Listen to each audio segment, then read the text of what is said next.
Hello check.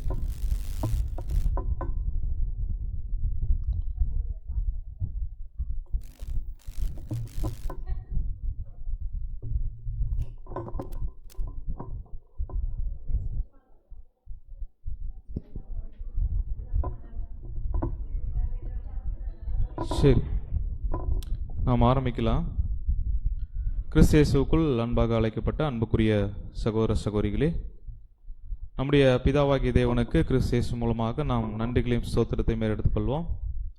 நாம் எழுந்து நின்று ஒரு பாடல் பாடி இந்த ஒரு நாள் கூடுகையை நாம் ஆரம்பிக்கலாம். பாடலின் 20,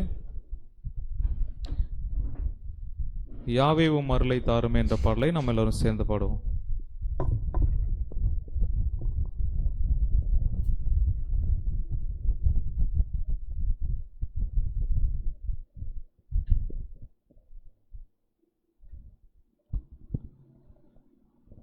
யாவே உம் அருளை தாருமே, ஏழை கண்ணீரை துடைப்பீரே.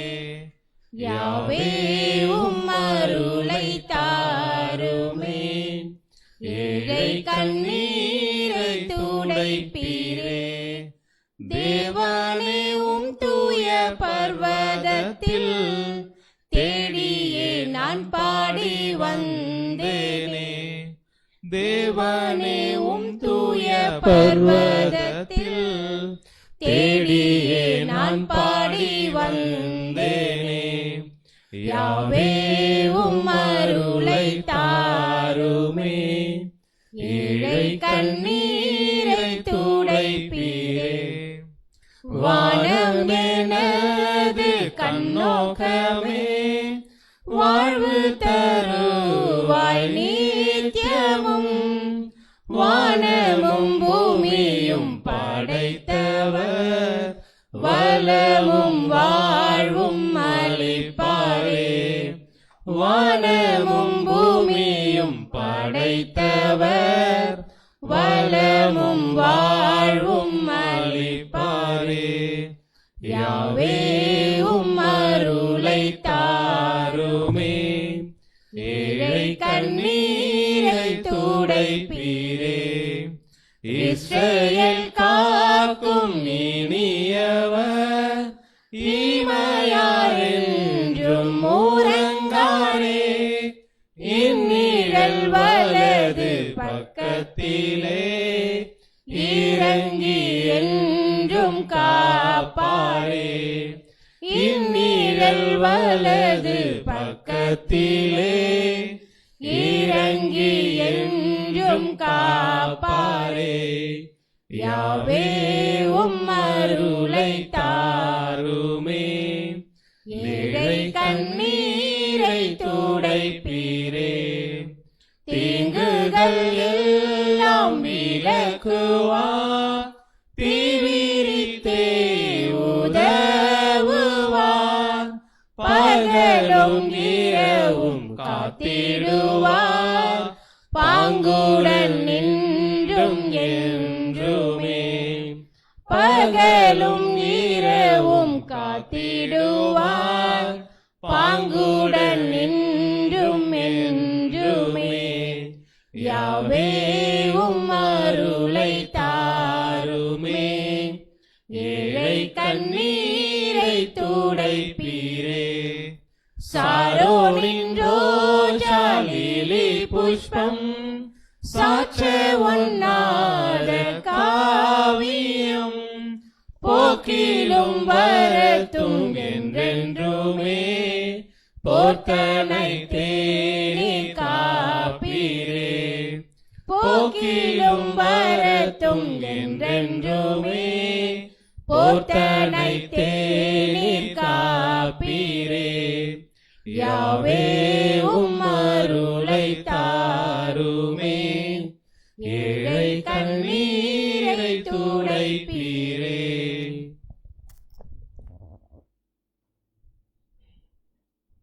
இந்த ஒரு கூடைக்கு ஆரம்பமாக நம்முடைய சகோதரர் போஸ்கோ அவர்கள் ஜெபம் செய்வார்.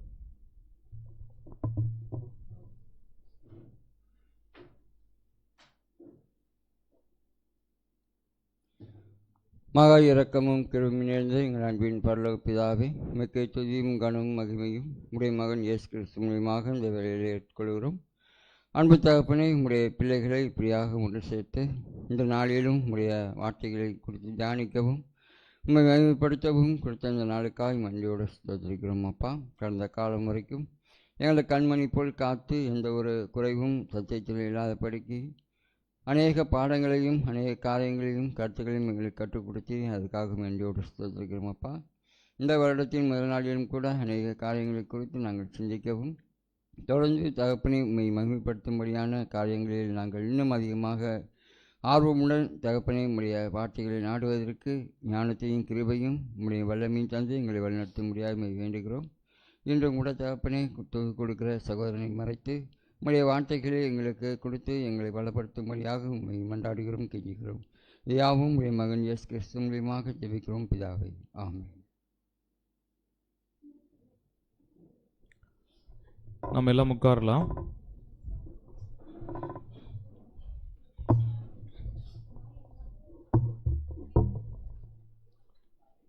இந்நாளுக்குரிய பரலோக மன்னா நம்முடைய சகோதரர் சிவபாலன் அவர்கள் வந்து வாசிப்பார்.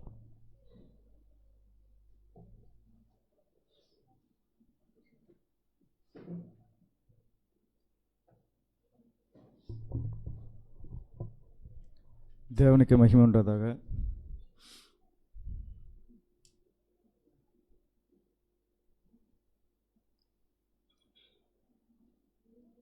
இன்றைய நாளுக்குள்ள பரலோக மன்னா சங்கீதம் 66:8-9.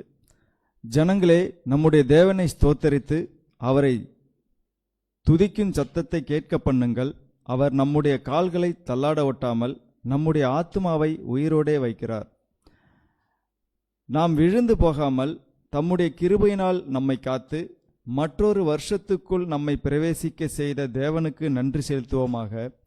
சகலரும் ஒரே சிந்தையோடும் இருதயத்தோடும் அவருடைய ஊழியத்தை அவர் வார்த்தையின்படி இம்மட்டும் செய்து முடிக்க கிருபை செய்தார். அவருடையவர்கள் அல்லாதவரை சலித்து பிரித்து போட சத்துருவாகிய சாத்தான் கொடிய வஞ்சகத்தை தேவனுடைய பிள்ளைகள் மேல் கொண்டு வர அனுமதிக்கப்படுகிறதை நினைவு கூறும் பொழுது நாம் எவ்விதத்திலும் தவறாது சத்தியத்தினாலே காக்கப்பட்டு அதில் உறுதியாய் நின்று மறு வருஷத்துக்குள் பிரவேசிக்க கிருபை செய்தார் என்பதை உணர்ந்து அவருக்கு நன்றியுள்ள ஸ்தோத்திரத்தை ஏறெடுப்போமாக.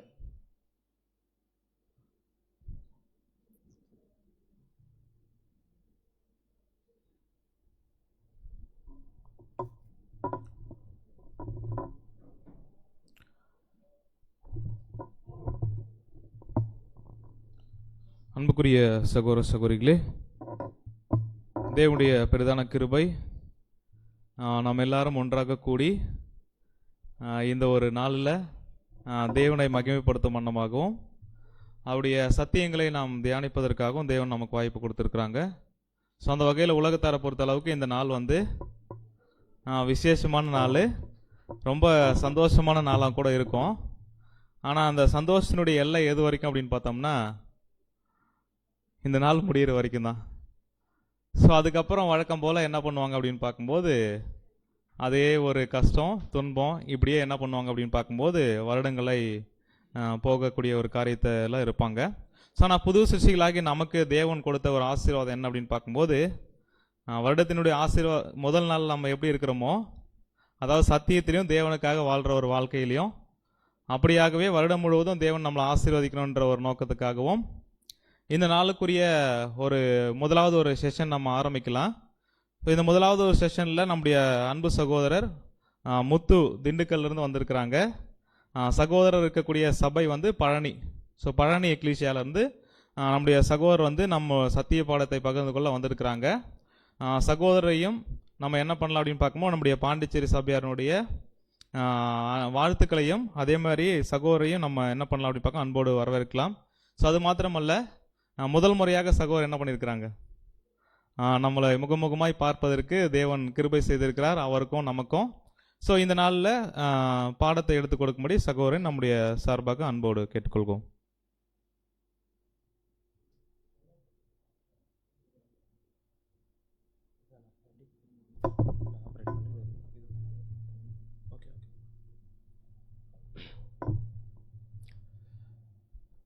கிறிஸ்து இயேசுவுக்குள் மிகவும் பிரியமான அன்பு சகோதர மற்றும் சகோதரிகளே, உங்கள் அனைவருக்கும் நம்முடைய சர்வ வல்லமை கொண்ட பரலோக பிதாவாகிய தேவனுடைய பரிசுத்தம் நிறைந்த நாமத்தாலும் அவரது ஒரே பேரான குமாரனும் நமது அருமை இரட்சகரும் ராஜாவுமாகிய கிறிஸ்து இயேசுவினுடைய இனிதான நாமத்தினாலும் கிருபை அன்புடன் கூடிய சமாதானமும் உண்டாகி பெருக கடவுது என்கிறதான அன்பின் வாழ்த்துக்களோடு நான் சார்ந்திருக்கக்கூடிய பழனி ஐக்கியம் மற்றும் திண்டுக்கல் சகோதர சகோதரிகள், மதுரை மற்றும் சென்னை, பெங்களூர் என்று நம்ம கடந்த மாதங்களிலே பிரயாணம் செய்திட்ட உங்களுடைய உடன் சகோதர சகோதரிகள் அனைவருடைய அன்பையும் வாழ்த்துக்களையும் இந்த வேளையிலே நான் தெரியப்படுத்திக் கொள்கிறேன். சகோதரர் உங்கள் மத்தியில் சொன்னார், நம்ம உங்கள் மத்தியில் புதுசாக வந்திருக்கிறோம் அப்படின்ட்டு. பட் நான் பாண்டிச்சேரிக்கு புதுசு இல்லை, நம்ம எக்லீஷியாவுக்கு முதல் முறையாக வந்து உங்கள் யாவரையும் முகமுகமாய் பார்ப்பதற்கும் ஒரு அருமையான ஐக்கியத்தை தேவன் ஏற்படுத்தி கொடுத்தமைக்காக என்னுடைய தனிப்பட்ட நன்றிகளை நான் தெரியப்படுத்திக் கொள்கிறேன். பிரதர், கம்மியாக வச்சு இந்த ஃபேன் போட முடியுமா? ஸ்லோவாக வச்சுருங்க, ரொம்ப ஸ்பீடு வேண்டாம், ஒன்றில் வைங்க. இன்றைக்கு நம்ம பார்க்க போகிற தேவ செய்தியினுடைய தலைப்பு பரிசுத்தவான்களின் மரணம். என்னடா அது, வருடத்தினுடைய துவக்கத்தில் அதுவும் மொதல் சப்ஜெக்டு, ஏதாவது ஆசீர்வாதத்தை பற்றி, ஏதாவது பிளெஸ்ஸிங்காக இருக்கக்கூடிய விஷயங்களா, அல்லது நம்மளை பூஸ்ட் பண்ணுற மாதிரி ஏனும் வாக்குத்தத்தங்கள் சம்மந்தப்பட்டதாக இல்லாமல் இப்படி போயிட்டு டெத் பற்றி நம்ம காலையில் அதுவும் முதல் சப்ஜெக்ட் படிக்கணுமா அப்படின்ட்டு ஒருவேளை உங்களுக்கு வந்து தோணலாம், மனசில் நீங்கள் நினைக்கலாம். பட் டெத் அப்படின்ற ஒரு விஷயம் என்ன அப்படின்னு புரிஞ்சுக்காதவங்களுக்கு இது பிளெஸ்ஸிங் இல்லை. மரணம் அப்படின்ற ஒரு விஷயத்த மிஸ் அண்டர்ஸ்டாண்டிங் பண்ணிக்கிறவங்களுக்கு இது ஆசீர்வாதம் இல்லை. ஆனால் பரிசுத்தவான்களுடைய லைஃபே எதில் இருக்குன்னா மரணத்தில் இருக்குன்னு சொல்லும்போது நம்மை பற்றி இன்னும் அதிகமாக நம்மளுடைய மரணத்தை குறித்து தெரிந்து கொள்வதற்கும் இந்த வருஷத்தில் நம்ம முறையாக மரிப்பதற்கும் இந்த ஒரு பாடம் உங்களுக்கு பிரயோஜனப்படும்னு நம்ம நம்புகிறோம், இல்லைங்களா? இதை பார்ப்பதற்கு முன்னதாக உலகத்தினுடைய கண்ணோட்டத்தில் பொதுவாக மரணம் என்பது என்ன, உலகத்தாருடைய கண்ணோட்டத்தில் மரணம் அப்படின்றது என்னன்னு கேட்டால் என்ன சொல்லுவாங்க? இப்போ நம்ம சொந்த பந்தங்கள் மத்தியில், சத்தியம் அறியாத ஜனங்கள் மத்தியில், உறவுகள் மத்தியில், நண்பர்கள் மத்தியில், நம்மளுடைய அருகில் இருக்கக்கூடிய ஏரியாவிலே ஒரு டெத் நடக்குதுன்னு சொல்லும்போது அங்கே அழுவாங்க இல்லைங்களா எல்லாரும் கூடி. அப்போ அழுகும்போது ரொம்ப வயசுக்கு மூத்தவங்க மறிச்சிருந்தாங்கன்னா என்ன சொல்லுவாங்கன்னா, அந்த திடப்படுத்துறதுக்காக வயசாயிதானே செத்துருக்காரு, நீங்கள் ஜாஸ்தி என்ன பண்ணாதீங்க, அழாதீங்க சொல்லிட்டு கூட ஒரு வார்த்தை சொல்லுவாங்க, மனுஷனுக்கு பிறப்புன்னு ஒன்று இருந்தா இறப்புன்னு ஒன்று கட்டாயம் இருக்கும். குழந்தை பிறக்கும்போது அழுகுது,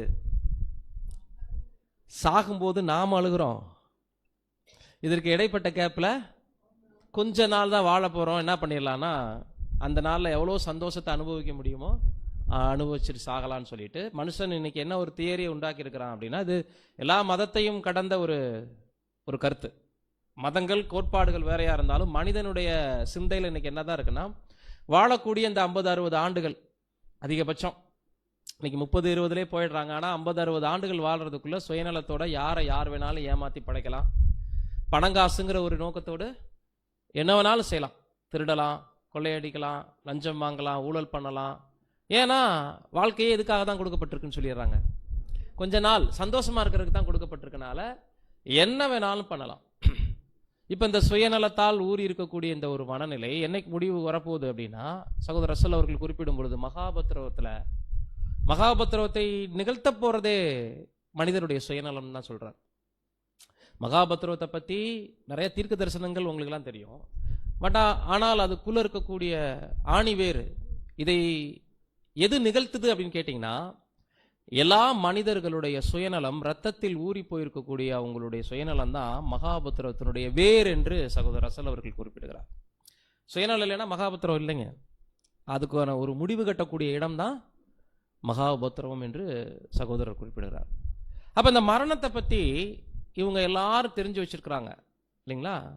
ஆனால் வேதம் என்ன சொல்லுகிறது மரணத்தை குறித்து? வாசிக்கலாம். சங்கீதம் 116:15. சங்கீதம் 116:15 வசனம். கர்த்தருடைய பரிசுத்தவான்களின் மரணம் அவர் பார்வைக்கு அருமையானது. ஆமா, அருமையான வசனம். இந்த வசனத்தை போல ஒரு நமக்கு ஆறுதல் அளிக்கக்கூடிய ஒரு வசனம் இருக்க முடியாதுன்னே நம்ம சொல்லலாம். நிறைய வாக்குத்தத்தங்கள் நமக்கு இருந்துட்டாலும் ஒரு மரணத்தை பிதாவாகிய தேவன் தனது பரிசுத்தவான்களை பார்த்து அருமையானது என்று குறிப்பிடுகிறார் என்றால் இது சாதாரணமான ஒரு வார்த்தை இல்லை, இல்லைங்களா? மரணம் தேவனுடைய பார்வைக்கு அருமையானதாம். பிதாவாகிய தேவனுடைய பார்வைக்கு கர்த்தராகிய இயேசு கிறிஸ்துவனுடைய மரணத்தில் இருந்து அவருடைய பரிசுத்தவான்களாகிய 144,000 பேருடைய மரணங்களும் விலையேற பெற்றது, ரொம்ப ரொம்ப அருமையானது. ஆனால் இப்ப உலகத்தாருடைய பார்வையில பார்க்கும்போது இந்த ஒரு மரணமானது உலகத்தாருடைய சிந்தனையில என்னவா இருக்குன்னா, மரணம் இயற்கைன்னு சொல்றாங்க. சரியா? அது மரணம் என்பது இயற்கையா அப்படின்னு கேட்டா நம்ம பதில் என்ன? மரணம் இயற்கையா? மனுஷனுக்கு இயற்கைன்னு சொல்லலாங்களா மரணத்தை? ஏன் சொல்லக்கூடாது? ஏன்னா சத்தியத்தை தெரியாதனால பிறப்புன்னு ஒன்று இருந்தா இறப்புன்னு ஒன்று இருக்கணும்னு சொல்றாங்க. அதனால அவங்களுக்கு அது இயற்கையா தெரியுது. இயற்கைனா என்ன? இப்போ ஒன்றும் இல்லை, பகலை ஆள பெரிய சுடரையும் இரவை ஆள சிறிய சுடரையும் உண்டாக்கினார்னா இது இயற்கை. ஏன்னா இப்படித்தான் இரவு பகல் வரணும்னு தேவன் என்ன பண்ணிட்டாரு? டியூன் பண்ணியிருக்காரு. அதை இயற்கைன்னு சொல்லலாம். பறவைகள் பறக்கணும், விலங்குகள் கால் ஊன்றி நடக்கணும், மனுஷன் சிந்திக்கணும், இது இயற்கை. ஆனால் மரணத்தை அந்த மாதிரி இயற்கை என்று நம்ம சொல்லலாமா? ஏன் சொல்லக்கூடாது? மரணத்தை ஏன் இயற்கைன்னு சொல்லக்கூடாதுன்னா, ஆதாமை சிருஷ்டிக்கும் போது மரணம் என்பது உன்னுடைய வாழ்வில் ஒரு பகுதியின் தேவன் சொல்லவே இல்லை. நித்திய ஜீவனுக்காக படைக்கப்பட்டாய், சந்தோஷமாயிரு, ராஜ அதிகாரத்தோடு ஆண்டுகள், அப்படி சொல்லிதானே ஆதியாகமம் 1ஆம் அதிகாரம் 26 to 29 வரைக்கும் படிச்சீங்கன்னா ஒரு ராஜரீக அங்கீகாரத்தை தான் கொடுத்தார். 2ஆம் அதிகாரத்துல தான் பார்க்கும்போது இதை சாப்பிட்டா புசிக்கும் நாளில் சாகவே சாவாங்கிற தண்டனையாக தான் இணைக்கப்பட்டது. அந்த தண்டனை இயற்கையை நம்ம சொல்லக்கூடாது. ஒருவேளை கீழ்ப்பணிஞ்சிருந்தா மரணம் இல்லை இல்லை, அப்ப அதை நம்ம என்ன பண்ணக்கூடாது? ஒரு பனிஷ்மெண்ட் தீர்ப்பை வந்துட்டு வாழ்க்கையில் நடைபெறக்கூடிய ஒரு விஷயம்னு சொல்லாம அதை நம்ம எப்படி பார்க்க கத்துக்கணும்? படிக்கலாம். ரோமர் 6:23. ரோமர் 6ஆம் அதிகாரம் 23ஆம் வசனம். பாவத்தின் சம்பளம் மரணம், தேவனுடைய கிருபை வரமோ நம்முடைய கர்த்தராகிய இயேசு கிறிஸ்துவினால் உண்டான நித்திய ஜீவன். அப்போ நித்திய ஜீவனுக்காக படைக்கப்பட்ட ஒரு மனிதனை மரணம் ஆண்டு கொண்டதற்கு ரீசன் பாவம். ஸோ பாவத்துக்கான ஒரு பனிஷ்மெண்ட்டை பிடிச்சிக்கிட்டு மனிதனுடைய வாழ்வில் நடந்தேற வேண்டிய ஒரு விஷயம், ஒரு நிகழ்ச்சி இயற்கைன்னே என்ன பண்ணக்கூடாது? சொல்லக்கூடாது. சாவு நடந்தா கேட்பாங்க, நல்ல சாவா? ஏங்க சாவே துக்கமான விஷயம், மோசமான விஷயம், அதுல என்னங்க நல்ல சாவு? எப்படின்னா, வயசாகி ஹார்ட் அட்டாக்ல செத்துருந்தா நல்ல சாவான், தூக்கத்திலே உயிர் போயிட்டா. ஆக்சிடென்ட் ஆகி செத்துட்டா ஐயோ அகால மரணமாங்க. வியாதிப்பட்டு செத்துட்டா ஐயோ கொடுமையான மரணங்க அப்படிம்பாங்க. ஏங்க எல்லாம் மரணம் தான். அதனுடைய தியரி என்ன? முடிவுல சரீரம் மறிக்குது, அந்த மனிதன் ஒரு நித்திரைக்குள்ள போறான், அவ்வளவுதான். மரணம் எப்படியே வேணாலும் இருக்கட்டுமே. இந்த பாவத்தின் சம்பளம்ங்கிறத உணராதவங்களுக்கு தான் நல்ல சாவா கெட்ட சாவா. அதுவும் பார்த்தீங்கன்னா கிராமத்துல எல்லாம் இந்த வயசானவங்க செத்தாங்கன்னா அவங்க பண்ற ஆரவாரம், பட்டாசு வெடிச்சுக்கிட்டு, டவுன்லயும் இருக்குல்ல, தேர் மாதிரி அலங்கரிச்சுட்டு. நான் சில நேரத்தில் யோசிப்பேன், ஏன்னா சாமி ஊர்வலம் வருதா இல்லை சாவு ஊர்வலம், ரெண்டும் ஒரே மாதிரி தான் இருக்கும். வெடிகுண்டு, அந்த தாளத்தப்பட்ட உட்காந்துருக்கிற அந்த பிரேதம் பார்த்தீங்கன்னா சாமி மாதிரியே இருக்கும், பணம் மாதிரியே இருக்கும். ரெண்டு சில நேரத்தில் கண்டுபிடிக்க முடியாத அளவுக்கு ஒரே மாதிரி ஊர்வலமாக இருக்கும் இல்லைங்களா? அந்த மாதிரிலாம் நம்ம பார்க்கும்போது மனுஷன் எந்த அளவுக்கு அறியாமைக்குள்ள இருக்கிறான்னு. உயிரோடு இருந்த வரைக்கும் அந்த ஆள் பெரிய பெரிய கிரைம் பண்ணியிருப்பாரு, ஆனால் செத்த பின்னாடி போஸ்டர் ஒட்டிட்டு அவங்களுக்கு பின்னாடி ஆடி அவங்கள துதிக்கிறதும் பாடுறதும் எப்படி பண்றாங்க? எல்லாம் ஒரு மாயை இல்லைங்களா? அப்போ பனிஷ்மெண்ட், இது ஒரு தண்டனை அப்படின்றத உணராத ஜனங்களுடைய மனநிலையில தான் இந்த மரணம் இயற்கை. வாழ்க்கையில மரணம் ஒன்று சம்பவிச்சே தீரணும்னு சொல்லிடுவாங்க. மேற்கொண்டு இப்ப நம்ம கேட்கலாம், அப்ப பாவத்தின் சம்பளம் மரணம்னா ஆதாமுக்கானது மட்டும்தான், அது நமக்கானது இல்லையே. நான் என்ன செஞ்சேன்? இப்ப ஒண்ணும் இல்லை, ஏதாவது ஒரு குழந்தை என்னை ஆதாமுடைய சந்ததியிலிருந்து விடுவிச்சு தேவனுக்கு கீழ்ப்படுகிற பிள்ளையாக அப்பா என்னை பார்த்துட்டா நான் பாவமே செய்யாம இருப்பேன் அப்படின்னு நம்மள யாராவது சொல்ல முடியுமா? ஆதாம் தானப்பா பண்ணார், அவரை விட்டுருங்கப்பா, நான் உங்களுடைய தனிப்பட்ட பிள்ளையா இருந்து நீங்க எனக்கு கொடுக்குற லைஃப்ல வந்துட்டு பாவம் செய்யாம நிரூபிச்சு காட்டுறேன், எனக்கு நித்திய ஜீவன் கொடுங்கன்னு பூமியில யாராவது அப்பாவை பார்த்து கேட்க முடியுமா? கேட்டா என்ன பதில் தெரியுங்களா? வாசிங்க ரோமர் 5:12. ரோமர் 5ஆம் அதிகாரம் 12ஆம் வசனம். இப்படியாக ஒரே மனுஷனாலே பாவமும் இப்படியாக ஒரே மனுஷனாலே பாவமும் பாவத்தினாலே மரணமும் உலகத்திலே பிரவேசித்தது போலவும் எல்லா மனுஷரும் பாவம் செய்தபடியால் மரணம் எல்லாருக்கும் வந்தது போலவும் இதுவும் ஆயிற்று. இப்ப யாரும் எஸ்கேப் ஆக முடியாது. கவனிச்சிங்களா? ரிப்பன் கட் பண்ணி வச்சவரை மட்டும் குறை சொல்லிட்டு அந்த வாசல்ல நடந்து போனவங்களாம் நல்லவங்க இல்லைல்ல. ரிப்பன் கட் பண்ணவரு அவர் ஒரு அளவுக்கு தான் கட் பண்ணாரு.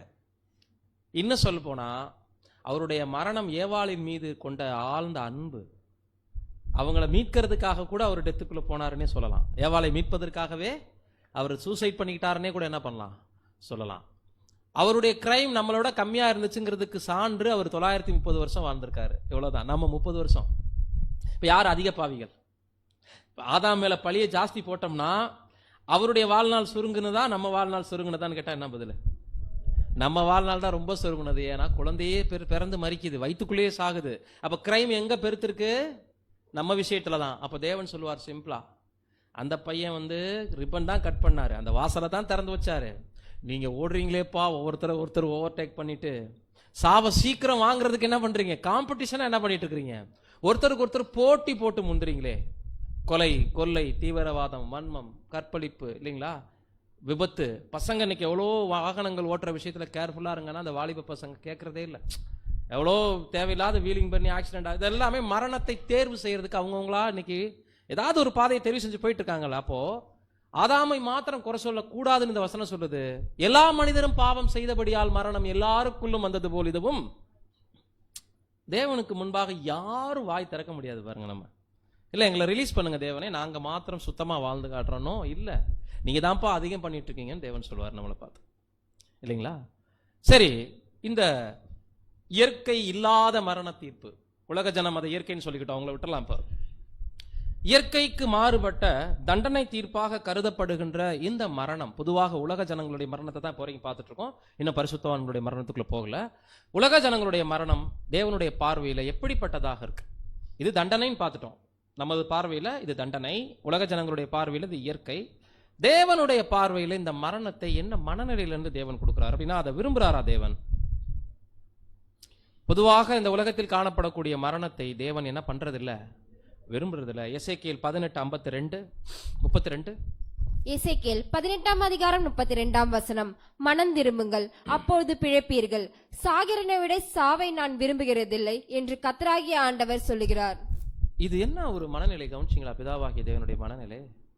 தண்டனை தீர்ப்பை ஏதேன்ல எழுதினவரு சாவை விரும்பி கொடுக்கலையா? அப்ப நம்ம எப்படி புரிஞ்சுக்கலாம்? சாகணும் தானே கொடுத்திருக்கிறாரு.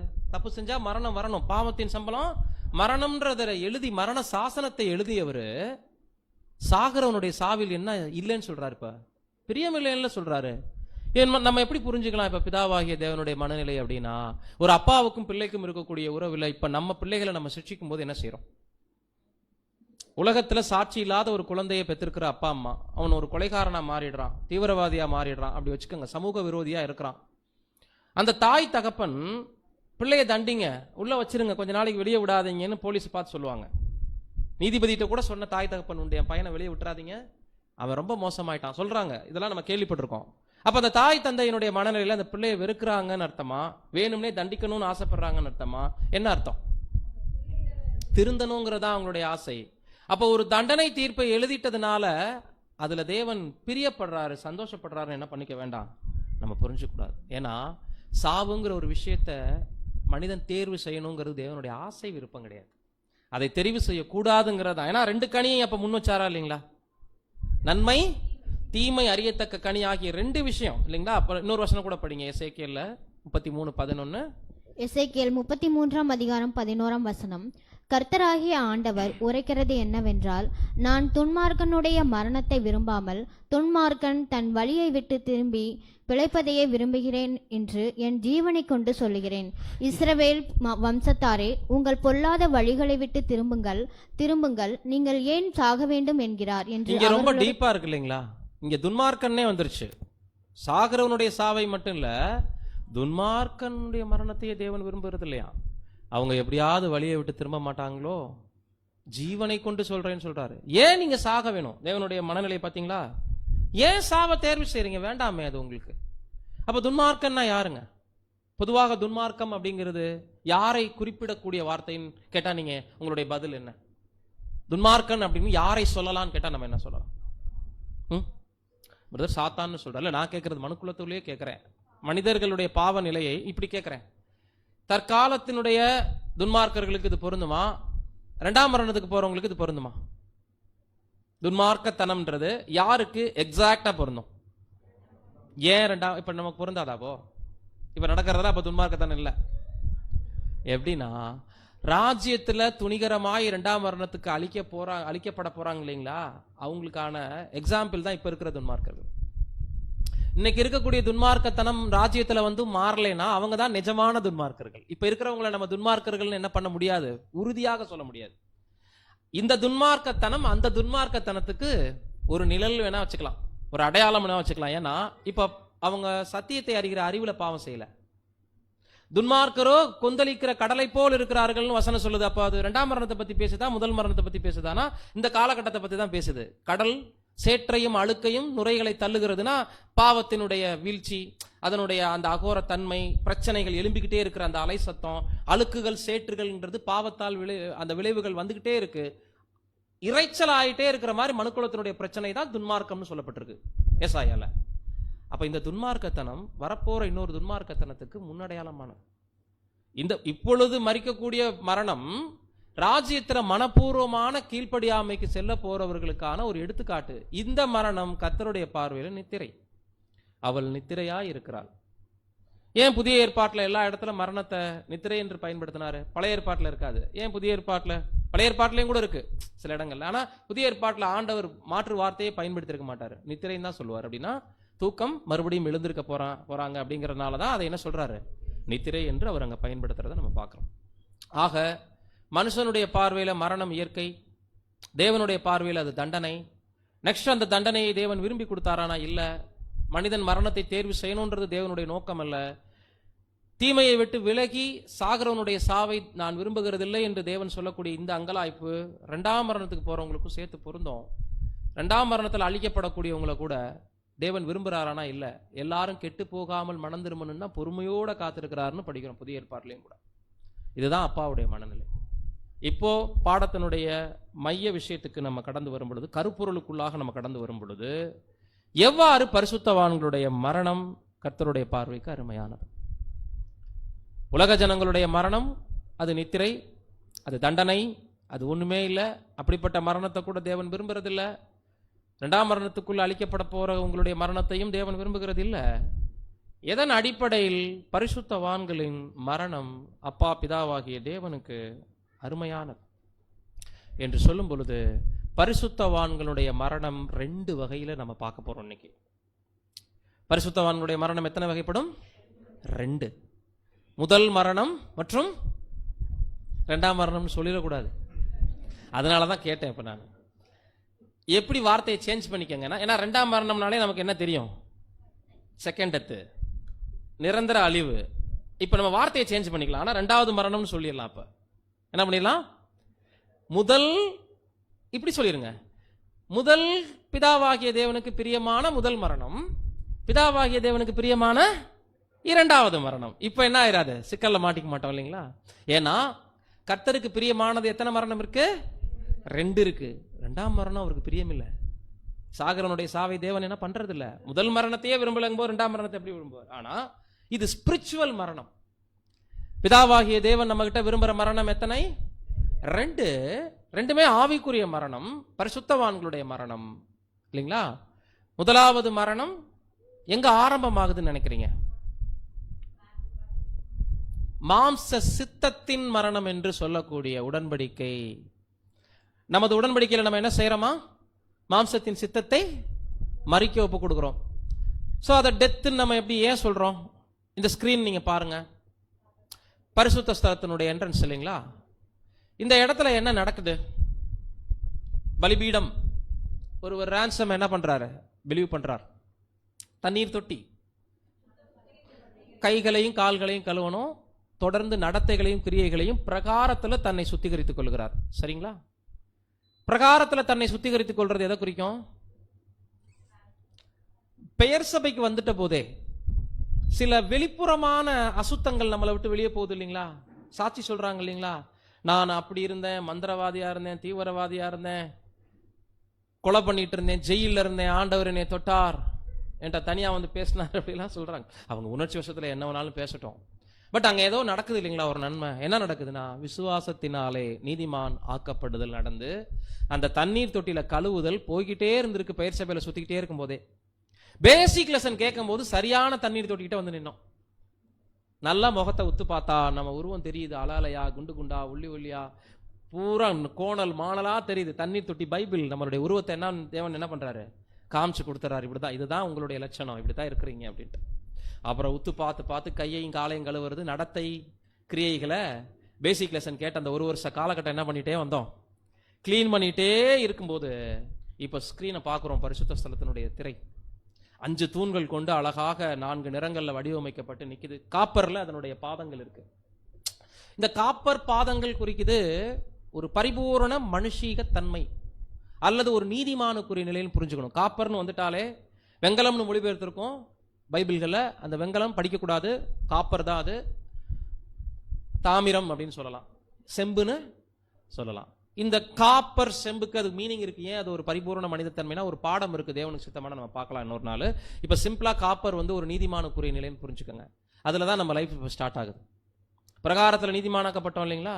இப்ப நீதிமானாகவே உங்களுடைய லைஃபை ஒப்பு கொடுங்கன்னு தேவன் கேட்கிறார். இது முதல் நான் உங்களை என்ன பண்ண போறது இல்லைன்னா, ஆதாமுடைய ஒரு வாரிசுகளாக நான் உங்களை பார்க்கல, இவங்களை நான் நீதிமானாக்கிட்டேன். நீங்க என்ன பண்ணுங்கன்னா, உங்கள் சரீரங்களை பரிசுத்தமோ தேவனுக்கு பிரியமான ஜீவபலியா ஒப்பு கொடுங்கன்னு தேவன் எந்த இடத்துல நம்மளை கேட்கிறாருன்னா, பரிசுத்த ஸ்தலத்துக்கிட்ட கொண்டு வந்து நிறுத்தி கேட்கிறாரு. நியாயப்படி இது 2வது இன்விடேஷன். முதல் இன்விடேஷன் எங்க நடக்குதுன்னா பிரகாரத்துல. பிரகாரத்துல என்ன மாதிரியான இன்விடேஷன் நடந்துச்சுன்னா, கர்த்தராகிய இயேசு கிறிஸ்துவை விசுவாசி, அப்பொழுது உன் பாவம் உனக்கு மன்னிக்கப்படும். சோ நீதிமானாக்கப்படுதலுக்கு முதல் இன்விடேஷன். எல்லா கிறிஸ்தவர்களும் அங்க வந்து நின்றுறாங்க பிரகாரத்துல. இப்ப கோடா கோடி கிறிஸ்தவர்கள் முன்னாடி தேவன் 2வது ஸ்கிரீனை காண்பிக்கிறாரு. அவங்க எல்லாம் அப்படி நின்று பாக்குறாங்க. ஏன்னா நம்ம வெளியில இருந்து வந்த ஸ்கிரீன் 5 அடி உயரம் தான் இருந்துச்சு, 5 முழ உயரம் தான் இருந்துச்சு. இந்த ஸ்கிரீன் 10 முழ உயரம் இருக்கே, இதை எப்படி தாண்டி உள்ள போறது? கொஞ்சம் மலைக்கிறாங்க. அப்ப பிரதர் ரசல் சொல்லும் போது, பரிசுத்த ஸ்தலத்தினுடைய திரை கிறிஸ்தவர்களுக்கு மாம்சத்தின் சிந்தை, அது மறைக்காது, மலைக்கும். ஐயோ இதை தாண்டியா? அப்ப அவங்களுக்கு என்ன ஒரு எக்ஸ்கியூஸ் கேட்கறாங்க தெரியுங்களா? எல்லா கிறிஸ்தவங்களும் பிரகாரத்திலிருந்து லாங் ஜம்ப் பண்ணி மகா பரிசுத்த ஸ்தலத்துக்குள்ள போகிறதுக்கு ஒரு பவர் கேட்கறாங்க. இடையில பரிசுத்த ஸ்தலம் எங்களுக்கு வேண்டாம். ஏன்னா அதுல என்னென்னலாம் சொல்றீங்க, சரீரத்தை பலி செலுத்து, பிரியமான ஜீவ பலியா ஒப்பு கொடு, என்ன அது பாடுகள் வரும்ன்றீங்களா? ஆண்டவர் இயேசுவே எங்களை ஐஸ்வர்யமாக்குறதுக்கு தான் மறிச்சிருக்கிறாரு, நீங்க பாடுகள்ங்கிறீங்கன்ட்டு இந்த பரிசுத்த ஸ்தலத்தினுடைய கான்செப்டே புரியல. பார்த்தீங்களா? இதுதான் ஜென்ம சுபாவமான மனிதனும் ஆவிக்குரியவைகளை ஏற்றுக்கொள்ளான்ங்கிற வசனத்தை பிரதர் ரசல் அவர்கள் பெயர் சபைக்கு தான் ஒப்பிடுறாரு. மேக்சிமம் ட்ரூத்தே புரியாத மனநிலை யாருக்கு தான் இருக்கு? இப்போ தண்ணீர் தொட்டியோட திருப்தி. தண்ணீர் தொட்டினா என்ன? வசனத்தை புரிஞ்சுக்காமே படிச்சுக்கிட்டு கடைசி வரைக்கும் போயிட்டு இருக்கலாம். பைபிளை கையில் வச்சுட்டு இப்படி வச்சுட்டு பார்த்தீங்கன்னா, சவுத்துல எல்லாம் நாகர்கோவில், தூத்துக்குடி, திருநெல்வேலிலாம் வந்தீங்கன்னா ஞாயிற்றுக்கிழமை ஜெகஜோதியா இருக்கும். எல்லாரையும் ஒயிட் அண்ட் ஒயிட்ல நீங்க ரோட்ல பார்க்கலாம். அங்க இந்துஸ் கோயில் கம்மி, முஸ்லீம்ஸ் கிடையாது. 90% வந்து பாத்தீங்கன்னா கிறிஸ்டியன்ஸ் தான். ஆச்சரியமா இருக்கும் நமக்கு, இப்படிப்பட்ட ஒரு கிறிஸ்தவ உலகமா? டீ கடையில் கூட பெருக்குமான் ஸ்பாட் போடும். யாரை பார்த்தாலும் பிலிவர் தான். ஒவ்வொரு சபையிலும் 5000 பிலிவர், 10,000 பிலிவர் மினிமம் இருப்பாங்க. சந்து பொந்துக்குள்ளெல்லாம் சபையா இருக்கும்.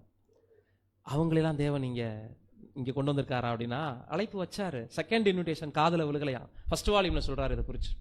இந்த பரம அழைப்பின் சத்தம் இன்னைக்கு கிறிஸ்தவர்களுடைய இருதயத்தை கடினப்படுத்துது. ஐயோ மலைப்பா இருக்கு, நாங்க வரல. இப்போ இது எப்படி பரிசுத்தவான்களுடைய முதல் மரணமாக பார்க்கப்படுகிறது கவனிச்சிங்களா? நீதிமானுக்குரிய நிலை இப்ப நமக்கு கிடைச்சிருச்சு. சரி, இப்படி கேட்கலாம், உங்களுக்கும் எனக்கும் நித்திய ஜீவன் கிடைச்சிருச்சா இல்லையா இப்படின்னு கேட்டா உங்களுடைய பதில் என்ன? கிடைச்சிருச்சா? எதன் அடிப்படையில் கிடைச்சிருச்சு? சிஸ்டர் அருமையான பதில் சொல்லியிருக்கிறாங்க. நீதிமானாக எண்ணப்படும் போதே என்ன ஆயிருக்குதான்? நித்திய ஜீவன் கிடைச்சிருச்சு. அதுதான் பதில். கரெக்ட். மனுக்குலத்திற்கான நித்திய ஜீவன் நமக்கு கிடைச்சிருச்சு. கர்த்தரை நாம் ஏற்றுக்கொள்ளும் பொழுதே, நீதிமானாக எண்ணப்படும் பொழுதே, மனுக்குலத்தின் ஒரு மரண தண்டனை கைதிகள் நாம இல்லைன்னு விடுவிக்கப்பட்டோம் இல்லைங்களா? ரிலீஸ் பண்ணிட்டார் இல்லைங்களா? இப்ப நம்ம எப்படி எண்ணப்பட்டோம்? ஜஸ்டிபிகேஷன் என்ன? எண்ணப்படுதல். அதாவது ஒரு ஒழுங்கற்ற விஷயத்தை ஒழுங்கு என்று ப்ரூவ் பண்றது, சரியில்லாத ஒரு விஷயத்தை சரின்னு நிச்சயப்படுத்துறதுக்கு பேரு தான் ஜஸ்டிபிகேஷன். இப்ப தேவன் அதை செஞ்சு முடிச்சிட்டாரா? பட் என்னன்னா சரீரத்துல இல்ல, சிந்தையிலையும் பர்ஃபெக்ஷன் நம்ம இல்ல, ஒழுங்க ரீதியாகவும் இல்ல. ஒழுக்கம், இந்த 3 விஷயங்கள்லையும் பரிபூர்ணம் ராஜ்யத்துல தான் மனுக்குலத்துக்கு கிடைக்க போகுது. சோ அப்ப நம்ம யார் இல்ல? ஒழுங்கொண்ட நீதிமான்கள் இல்லைனாலும் சிந்தையில் பிதாவாகிய தேவன் இப்ப நம்மளை எப்படி எண்ணிக்கொள்ளுகிறார்? நீதிமான்களாக. அப்படின்னா ஆதாம் இருந்த இடத்துல தேவன் இப்ப நம்மளை வச்சு பார்க்கிறாராம். இப்ப எதை பலி செலுத்திருக்கோம் சொல்லுங்க? நிறைய புரிந்து கொள்ளாத சகோதர சகோதரிகள் பாவத்தை பலி செலுத்தணும், பாவத்தை பலி செலுத்தணும், பாவத்தை விட்டுறணும். எங்க பாவத்தை தேவன் செய்யவே சொல்லல. தேவன் செய்ய சொல்லாத ஒன்றை செஞ்சுட்டு அதை விட்டுறோங்கிறதுக்கு பேர் சாக்ரிஃபைஸா? எது தேவன் நமக்கிட்ட இருக்கோ அதை பெஸ்ட்டை கொடுக்கறதுக்கு பேர் தான் என்ன? இப்போ தேவன் என்ன பண்ணிட்டாருன்னா ஜீவனை கொடுத்துட்டார்ல நமக்கு. நித்திய ஜீவன் கிடைச்சிருச்சா? இப்ப சத்தமா சொல்லுங்க. நீங்க சொல்லல. அப்படி உண்மையிலேயே யாருடைய பலியை தான் தேவன் கேட்டிருக்காரு? மரண தண்டனையில் இருந்தவங்களுடைய பலியை கேட்டாரா? நித்திய ஜீவன் கிடைச்ச பின்னாடி கேட்டிருக்காரா? இதுல ரொம்ப தெளிவு வேணும். ரோமர் 12:1 யாருக்கான இன்விடேஷன்? பாவிகளுக்கு, சபைக்கான இன்விடேஷனா? பாத்தீங்களா, என்னையும் சேர்த்து கொள்வீங்க. மரணத்தில் இருப்பவர்களுக்கான அனுமதியா, ஜீவனை வாங்கினவங்களுக்கான இன்விடேஷன் கேட்கிறேன். இங்க வாங்க. அப்படி இருக்க என்னைக்கா சிந்திச்சிருக்கீங்களா? பவுல் சகோதரர்களை தான் கூப்பிடுறாரு உள்ள வர சொல்லி, 2வது ஸ்கிரீனுக்குள்ள நுழைய சொல்லி. பாவிகளை கூப்பிடல. கவனிச்சிங்களா? ஆல்ரெடி பாவி என்னவா ஆயிருக்கணும்? நீதிமான் ஆன பின்னாடி தான் பவுலுக்கு சகோதரன் ஆக முடியும். உண்மைங்களா? இப்ப அந்த ரோமர் 12:1 பெயர் சபையில் ஆல்ரெடி விசுவாசம் வைத்து நீதிமான்களாக்கப்பட்டவங்களுக்கு செகண்ட் இன்விடேஷன் சொல்றாரு சகோதர ரசல். இந்த இன்விடேஷன் தான் நிறைய பேருடைய காதல விழுகாதனால அப்படியே ஒயிட் அண்ட் ஒயிட்ல சபைக்கு போயிட்டு வந்துட்டு ஞாயிற்றுக்கிழமை போக, உபவாச கூட்டத்தில் பங்கெடுக்க, ஏதாவது விண்ணப்ப வேண்டுதல்களை 2000 வருஷமாவும் எழுதி வச்சு ஜெபிக்க, அது தேவ சித்தமா இல்லையான்னு பார்க்காம இப்படியே மாம்ச சித்தத்தை மறிக்க முடியாம மலைப்பா நிக்கிறாங்க அந்த திரைக்கிட்டேயே வந்து. இப்ப நாம என்ன பண்ணிட்டோம்? நம்மளுடைய அர்ப்பணிப்பின் மூலம் மாம்ச சித்தத்தை நாம மறிக்க ஒப்பு கொடுத்துட்டோம். இந்த இடத்துல ஒரு பாயிண்ட் நீங்க மனசுல வச்சுக்கோங்க. இந்த பரிசுத்த ஸ்தலத்தினுடைய என்ட்ரன்ஸ்ல காப்பர் பாதம் நமது நீதிமானுக்குரிய எண்ணப்படுகின்ற நிலை. அந்த எண்ணப்படுதல்ங்கிறத விட்டுறவே கூடாது, அது ரொம்ப முக்கியம். எத்தனை தூண்கள் இருக்கு? 5 தூண்களுக்கு இடையில இருக்கக்கூடிய கேப் எத்தனைங்க? 5 தூண்கள் இருந்துச்சுன்னா கேப் எத்தனை வரும்? இதை மைண்ட்ல வச்சுக்கோங்க. இதுல ஒரு சத்தியம் இருக்கு, நம்ம ஃபைனலா நம்ம பார்க்கலாம். இப்போ இந்த முதல் மரணத்தை குறித்து ரோமர் 6:3. ரோமர் 6:3 கிறிஸ்து இயேசுக்குள்ளாக ஞானஸ்தானம் பெற்ற நாம் அனைவரும் அவருடைய மரணத்துக்குள்ளாக ஞானஸ்தானம் பெற்றதை அறியாமல் இருக்கிறீர்களா? இப்ப ஜீவன் கிடைச்சிருச்சு, இந்த ஜீவனை தான் மரணத்துக்குள்ள கொடுத்துட்டோமா? இப்ப ஜீவன் உள்ளவர்களா நம்ம மரித்தவர்களான்னு கேட்டா என்ன சொல்லலாம்? ஜீவன் கிடைச்சிருச்சு, ஜீவனை என்ன பண்ணிட்டோமா? அவருக்குள்ள ஞானஸ்தானம் எடுக்கும் பொழுது மறிக்க ஒப்பு கொடுத்துட்டோம்னா, இப்ப கேள்வி, ஜீவன் உள்ளவர்களா தெரியுறமா, மரித்தவர்களாக வாழ்ந்து கொண்டிருக்கிறோமா?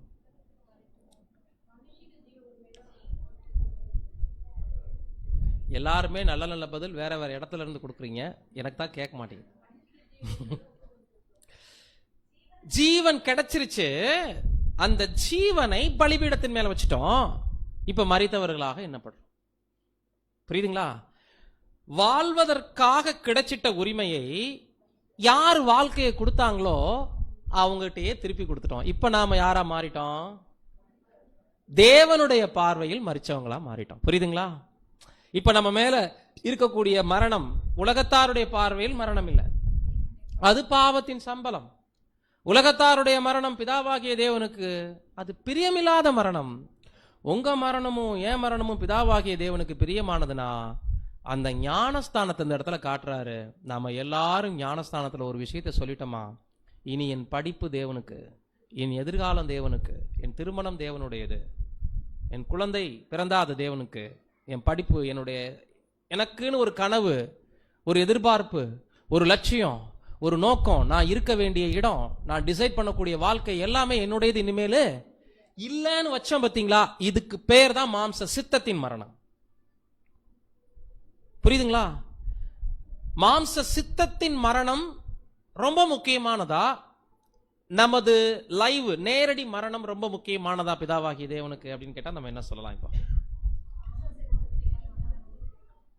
மறுபடியும் எனக்கு புரியல. மாம்சீக சித்தத்தின் மரணம் தான் தேவனுக்கு பிரியமானதுன்னா அப்ப நம்ம நேரடி மரணம் மறிக்கிறது தேவனுக்கு பிரியம் இல்லையா? சரி, அதுதான் இந்த ஒரு விஷயத்தை கிளியர் பண்றதா அந்த ஒரு பாடம். அந்த மரணம் 2 வகையா இருக்கு. அந்த 2 வகையான மரணம் எப்படி தேவனுடைய பார்வைக்கு அருமையானதுன்னு முதல் மரணம் பார்க்கிறோம். ஞானஸ்தானம் எடுக்கும் பொழுது உலகத்தையும் மாம்சத்தின் ஆசை இச்சை விருப்பங்களையும் ஜீவன் கிடைச்சிட்டதையும் வேண்டான்னு சொல்லி பலிபீடத்தின் மேல வச்சிருக்கிறது தான் தெரிந்து கொள்ளப்பட்டவர்களுக்கும் அழைக்கப்பட்டவர்களுக்கும் இருக்கக்கூடிய வித்தியாசமே. அழைக்கப்பட்டவங்க எந்த இடத்துக்கு வந்திருக்கிறாங்கன்னு சகோதரர் ரசல் அவர்கள் ஃபர்ஸ்ட் வால்யூம்ல சொல்லும் பொழுது ராஜ்யத்தின் ஆசீர்வாதத்திற்கு அட்வான்ஸா வந்திருக்காங்க, அவ்வளவுதான். இன்னும் சொல்ல போனா பேர்சபை நண்பர்களுக்கு ராஜ்யம் ரொம்ப ஈஸியா இருக்கும்னு சொல்றாங்க. ஏன் சொல்லுங்க? அங்க கத்துக்கொள்ள வேண்டிய இருதய சுத்திகரிப்புக்கான வசனத்தெல்லாம் இப்ப படிச்சுட்டாங்க. ஸோ அவங்களுக்கு எது ஈஸியா இருக்கும்னா அந்த நியாய தீர்ப்புல தேர்ச்சி அடைகிறது ரொம்ப ஈஸியா இருக்கும், பிலீவ் பண்றது ரொம்ப ஈஸியா இருக்கும். மைண்டை கொஞ்சம் ஏமாற்றங்கள்ல இருந்து அப்படி ரிலீவ் பண்ணிக்கிட்டு ஓ மகா பரிசுத்தமான விசுவாசம் இப்படி இருக்கா அந்த லெவலுக்கு வந்துட்டா போதும். ஆனா உலகத்தாருக்கும் அவங்களுக்கும் ரொம்ப பெரிய வித்தியாசம் இன்னைக்கு இருக்கு. ஆவியின் கனிகள் எல்லாம் அவங்க ஃபாலோ பண்ற அளவுக்கு வந்திருக்காங்கல்ல. அப்ப நம்ம அதை யோசிக்கணுமா இல்லைங்களா? மனப்பாடமாவது பண்ணிட்டு இருக்காங்களா இல்லைங்களா? அப்ப அவங்க எதை விரும்புறாங்கன்னா ஒரு நீதிக்குரிய லைஃப் அவங்க என்ன பண்றாங்க, தேடுறாங்களா இல்லைங்களா?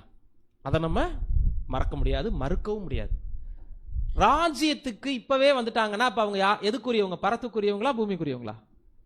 ராஜ அறைக்குரியவங்களா ராணி அறைக்குரியவங்களா? பெயர் சபை அன்பர்கள் ராணி அறைக்கு ஆல்ரெடி அட்வான்ஸ் புக்கிங்ல இருக்காங்க, அவ்வளவுதான். ராஜ்யத்துக்கு முன்னாடியே ரெடியா இருக்கிறாங்க, அவ்வளவுதான். நம்ம தான் என்ன பண்ணிட்டோம்னா ராணி அறை எங்களுக்கு வேண்டாம், எங்களுடைய சித்தத்தை ஒப்பு கொடுப்பது தான் அப்பாவுக்கு பிரியமானதுன்னா அதை நாங்கள் சாக்ரிஃபைஸ் பண்ணிடுறோம், பண்ணிட்டு நாங்கள் எப்படியாவது ட்ரை பண்ணி மேலே வரோம் அப்படின்னு சொல்லி நம்மளை நம்பாம, அது ரொம்ப முக்கியமான பாயிண்ட். இந்த அர்ப்பணிப்பின் பாதையில நம்மளை நம்பாம அப்படியே பிதாவாகிய தேவனை கர்த்தர் இயேசுவை முற்றிலும் நம்பி நம்மளை ஒப்பு கொடுத்துருக்கிறது தான் நம்மளுடைய முதல் மாம்ச சித்தத்தின் மரணம். இந்த இடத்துல தான் நடக்குது. கொலோசையர் 3:3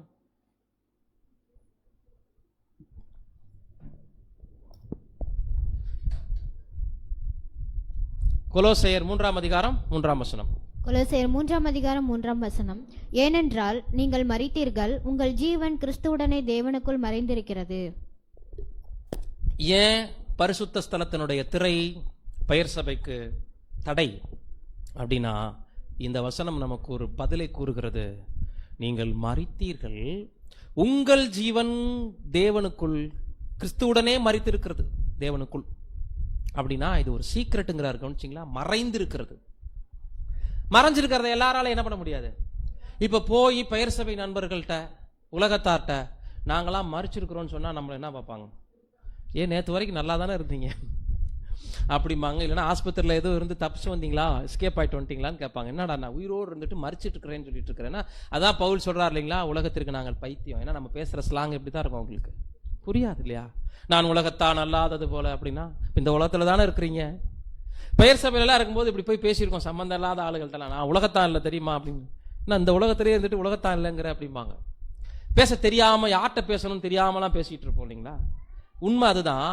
இது ரகசியம், இது மறைஞ்சிருக்கு. ஏன்னா இது ஒரு நியூ கிரியேஷன். ஒரு மரணம் நடக்கிற இடத்துலயே நமக்குள்ள இன்னொரு ஜனனம் என்ன ஆயிடுச்சு, உருவாயிடுச்சு. ஒரு ஜீவன் மறிக்க ஒப்பு கொடுக்கிறோம், இன்னொரு ஜீவன் அந்த இடத்துல இருந்து ஜனனம் ஆகுது. இது நேத்து கூட நீங்க பெரேன் டிஸ்கஸ்ல பேசும்போது ஞானஸ்நானத்துல என்ன ஆகுது, ஒரு ஜீவனை மறிக்க செய்யறோம், அங்கேயே இன்னொரு ஜீவன் என்ன ஆகுதுன்னு சொன்னாங்க, உருவாகுதுன்னு சொன்னாங்க. அது உண்மையா? உண்மையா?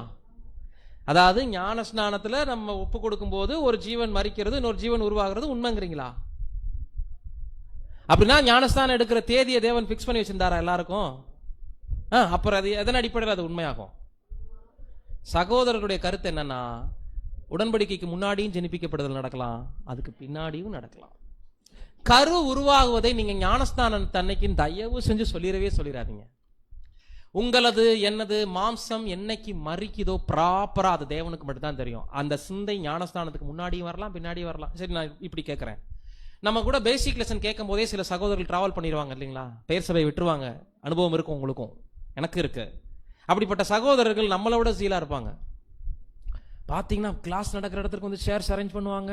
பிரதர் ஏதாவது கன்வென்ஷன் நடந்தால் என்னையும் கூட்டிட்டு போங்க, பெயர் சபை விட்டுருவாங்க கம்ப்ளீட்டா. ரேன்சம் கேட்ட பின்னாடி எங்கேயும் போக மாட்டாங்க. இப்படிலாம் இருப்பாங்க. இன்னும் சிலருக்கு வந்து செகண்ட் கம்மிங் டச்சிங் ஆகிடும், ட்ரினிட்டி சிலருக்கு டச் ஆகிடும். ஏதோ ஒரு பார்ட்ல ஒரு இடத்துல அவங்களுடைய உள்ளம் தொடப்பட்டு பெயர் சபையை டோட்டலாக கட் பண்ணி நம்ம கூட டிராவல் பண்ண ஆரம்பிச்சிருவாங்க. இப்போ இவங்களுக்கு போயிட்டு நீ ஞானஸ்தானம் எடுத்த அன்னைக்கு தான் ஜெனிப்பிக்கப்படுவேன்னு சொன்னா எப்படி இருக்கும்? யாருடைய உள்ளத்தில் பழைய சிருஷ்டி மரித்து புதிய சிருஷ்டி ஜனனமாகுதுங்கிறத நீங்களும் நானும் கண்டுபிடிக்க முடியாதுங்கிறதான் ட்ரூ. அப்ப ஞானஸ்தானத்துக்கு முன்னாடியும் சீடு உருவாகலாம், அதுக்கு பின்னாடியும் விதை நமக்குள்ள உருவாகலாம். ஆனா நீங்க சொன்ன பதில் ஒரு விதத்துல கரெக்ட். மாம்ச சித்தத்தின் மரிக்கிறதை ஞானஸ்தானம் அடையாளம் தான் படுத்துது. அந்த இடத்துல தான் நம்ம ஜீவன் கிறிஸ்துவுக்குள் மரித்து ஒரு புதிதான ஜீவன் உள்ளவர்களாக நாம எழுப்பப்படுகிறோம். எப்படி பாவனையாக மரிக்கப்படுகிறோமோ அதே போல பரிசுத்தவான்கள் எழுப்பப்படுகிறார்கள். ஞானஸ்தானத்துல அது ஃபுல் டெமோ காண்பிக்கப்பட்டாச்சு. ஒரு மனிதனுடைய உடல் பாதி நனைஞ்சிருக்கு, பூமிக்குள்ள தண்ணியில நனைஞ்சு நிக்கிறோம். இது உலகத்துக்குள்ள நாம் இருக்கும் நிலையை குறிக்குது. பாதி நினையாம இருக்கிறது இன்னும் மனதார நாங்க எங்களை ஒப்பு கொடுக்கலங்கிறத காட்டுது.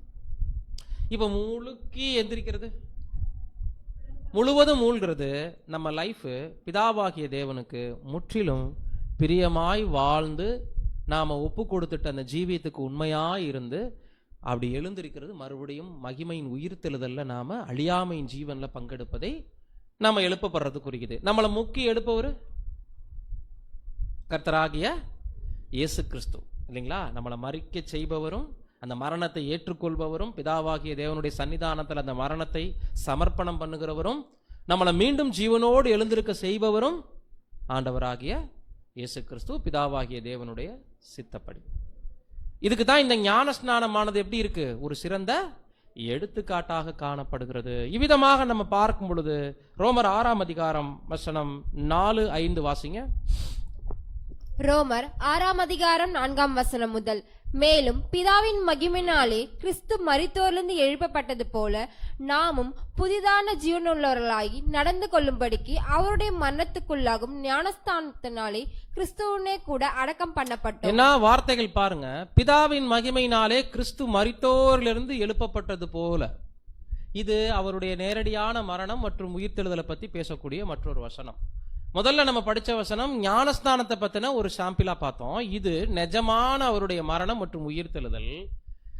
அது எதற்கு நிழலா இருக்குன்னு சொல்லிட்டாரு, அடையாளமா இருக்குன்னு சொல்றாருன்னா நமக்குள்ளேயும் ஒரு புதிதான ஜீவன் உண்டா இருக்குது. இப்போ அதற்கு ஏற்றபடி நீங்க நடந்தீங்கன்னா அவருடைய மரணத்திற்குள்ளாகும் ஞானஸ்தானத்துல கிறிஸ்துவுடனே கூட இப்ப நம்ம அடக்கம் பண்ணப்பட்டோம். ஆல்ரெடி பாஸ்ட் டென்ஸா, இது வந்து பிரசன்ட் டென்ஸா?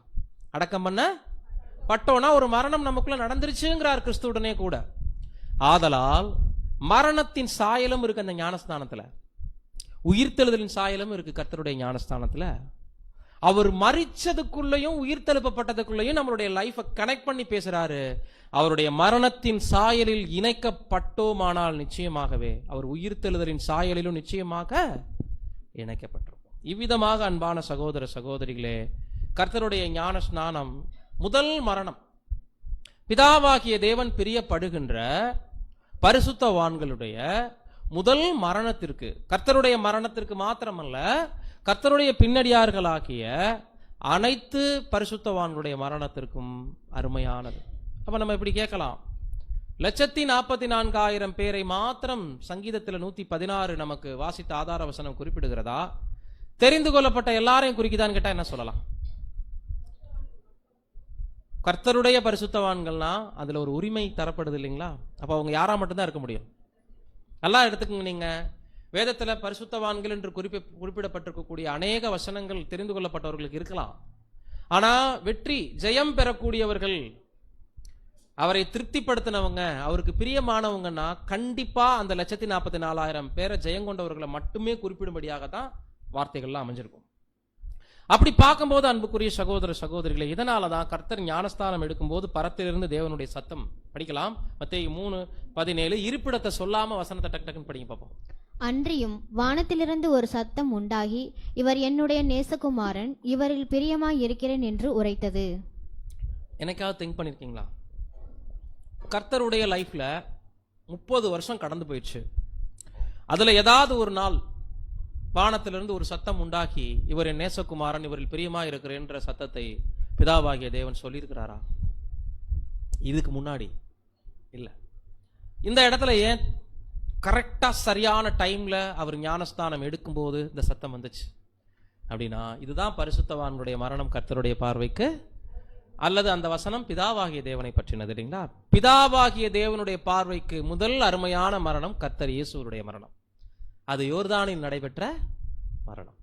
ஞானஸ்தானத்தின் போது தனது மனுஷீக உரிமைகளை, வாழ்க்கையில் கிடைச்சிட்ட ஜீவனை, ஒரு பரிபூர்ண மனிதனாக வாழ்ந்து இந்த பூமியை ஒரு ராஜாவாக அரசாட்சி பண்ணக்கூடிய ரைட்ஸை யார்கிட்ட விட்டு கொடுக்கிறார்? இப்ப இந்த இடத்துல ஆதாமுக்காக சாட்டுறார்.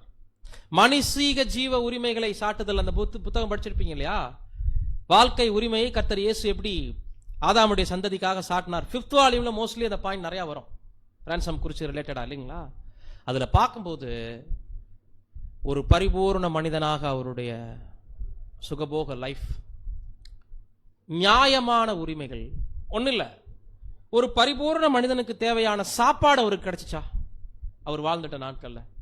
இன்னைக்கு நாம ஒரு ஒரு பொதுவாகவே நம்ம நாக்குக்கு அறுசுவை உணவுகளை தேடுறோம் இல்லைங்களா? வாரத்துக்கு 2 நாள் 3 நாள் நான்வெஜ் இல்லைன்னா நமக்கு என்ன பண்ண மாட்டேங்குது? சாப்பாடு இறங்குறது இல்லை. வெஜிடபிளே இருந்தாலும் அதை நான்வெஜ் மாதிரி செய்யணும்னு ஆசைப்படுறோம்.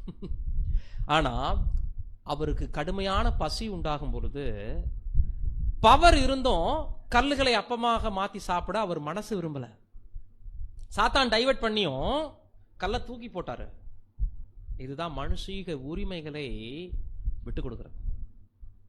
தனக்கென்று பயன்படுத்திட்டா அது ransom இல்லை. கவனிச்சிங்களா?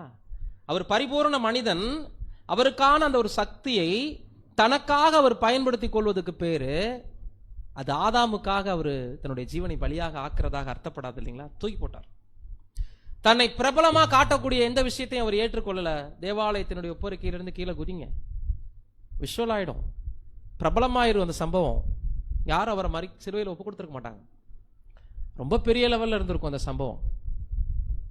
ஆனா செஞ்சிட்டா தான் பிரபலமாயிருவோன்னு கர்த்தருக்கு நல்லா தெரியும். அது தேவ சித்தத்துக்கு மாறானது. தூக்கி போட்டார். டீலிங் பேசினார். 3வது, எல்லாத்தையும் பார்த்துக்க, சகல ராஜ்யமும் என்னுடையது, நான் உங்களுக்கு தர்றேன், மேல நானு கீழே நீங்க. இதான் அந்த டீலிங். 3வது சோதனை என்னங்க?